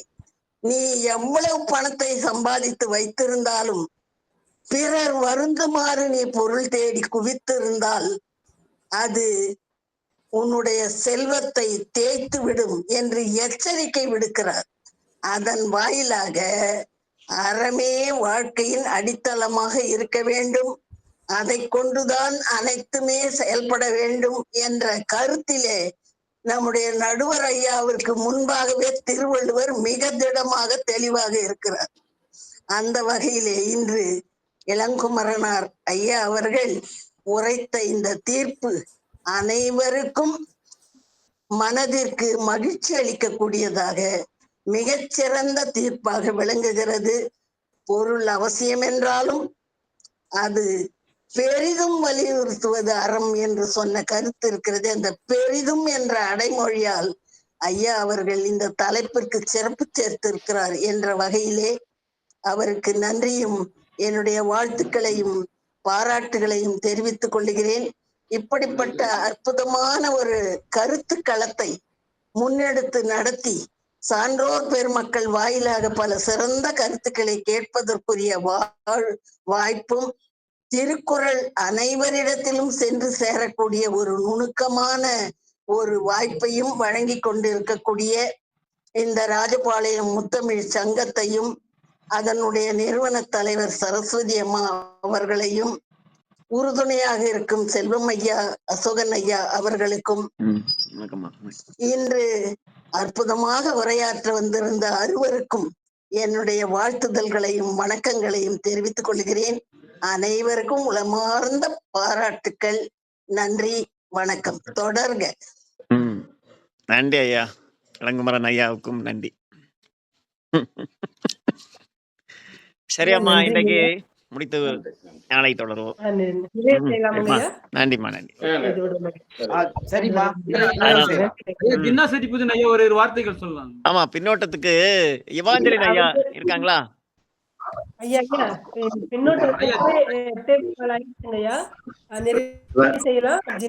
பேச இயலாது இருக்காங்க. நான் ஒரு சில வார்த்தைகள் சொல்லலாம் என்று ஆசைப்படுகிறேன். அறுவரும் மிக அருமையாக தங்கள் தலைப்புக்கு பேசினார்கள். மகிழ்ச்சியாக இருந்தது. அதை விட எனக்கு வியப்பளித்தவர் இந்த தலைவர் தான். இந்த தலைவரை நீங்கள் எங்கே தேர்ந்தெடுத்தீர்கள் என்றால் இதுக்கு மிக மிக பொருத்தமான, இவரை தவிர வேறொருவர் பொருத்தமானவர் இருப்பாரா என்று சொல்ல முடியாத அளவு மிக அழகாக, நான் வெறும் பஞ்ச புகழ்ச்சி அல்ல இது, அவர் புகழ், அதாவது 1330 குறள்களை மனப்பாடம் செய்திருக்கிறார். அது மட்டுமல்ல, அது பற்றி ஆய்வும் செய்து உரையும் செய்திருக்கிறார். எவ்வளவு பொருத்தமானவரை தேர்ந்தெடுக்கிறார். நான் மகள் சரஸ்வதிக்கு தான் நான் பாராட்டு சொல்ல விரும்புகிறேன். ஏனென்றால் இவ்வளவு அருமையான ஒரு உரை நிகழ்விலே இவ்வளவு மிக சிறப்பான ஒருவரை தலைவராக தேர்ந்தெடுப்பது என்பது அது வியப்புக்குரியது. நான் உண்மையிலேயே நான் இப்படி பட்டிமன்றங்கள் நிறைய நான் கம்பன் கழகத்தில் கேட்டிருக்கிறேன். ஆனாலும் இன்றைய இந்த தலைமைத்துவத்தை எண்ணும் போது மிக மிக சந்தோஷமாகவும் மகிழ்ச்சியாகவும் இருந்தது. நானும் 1000 குறள் எழுதி நூலாக்கியவன். எனக்கும் குறளில் கொஞ்சம் பரிச்சயம் உண்டு.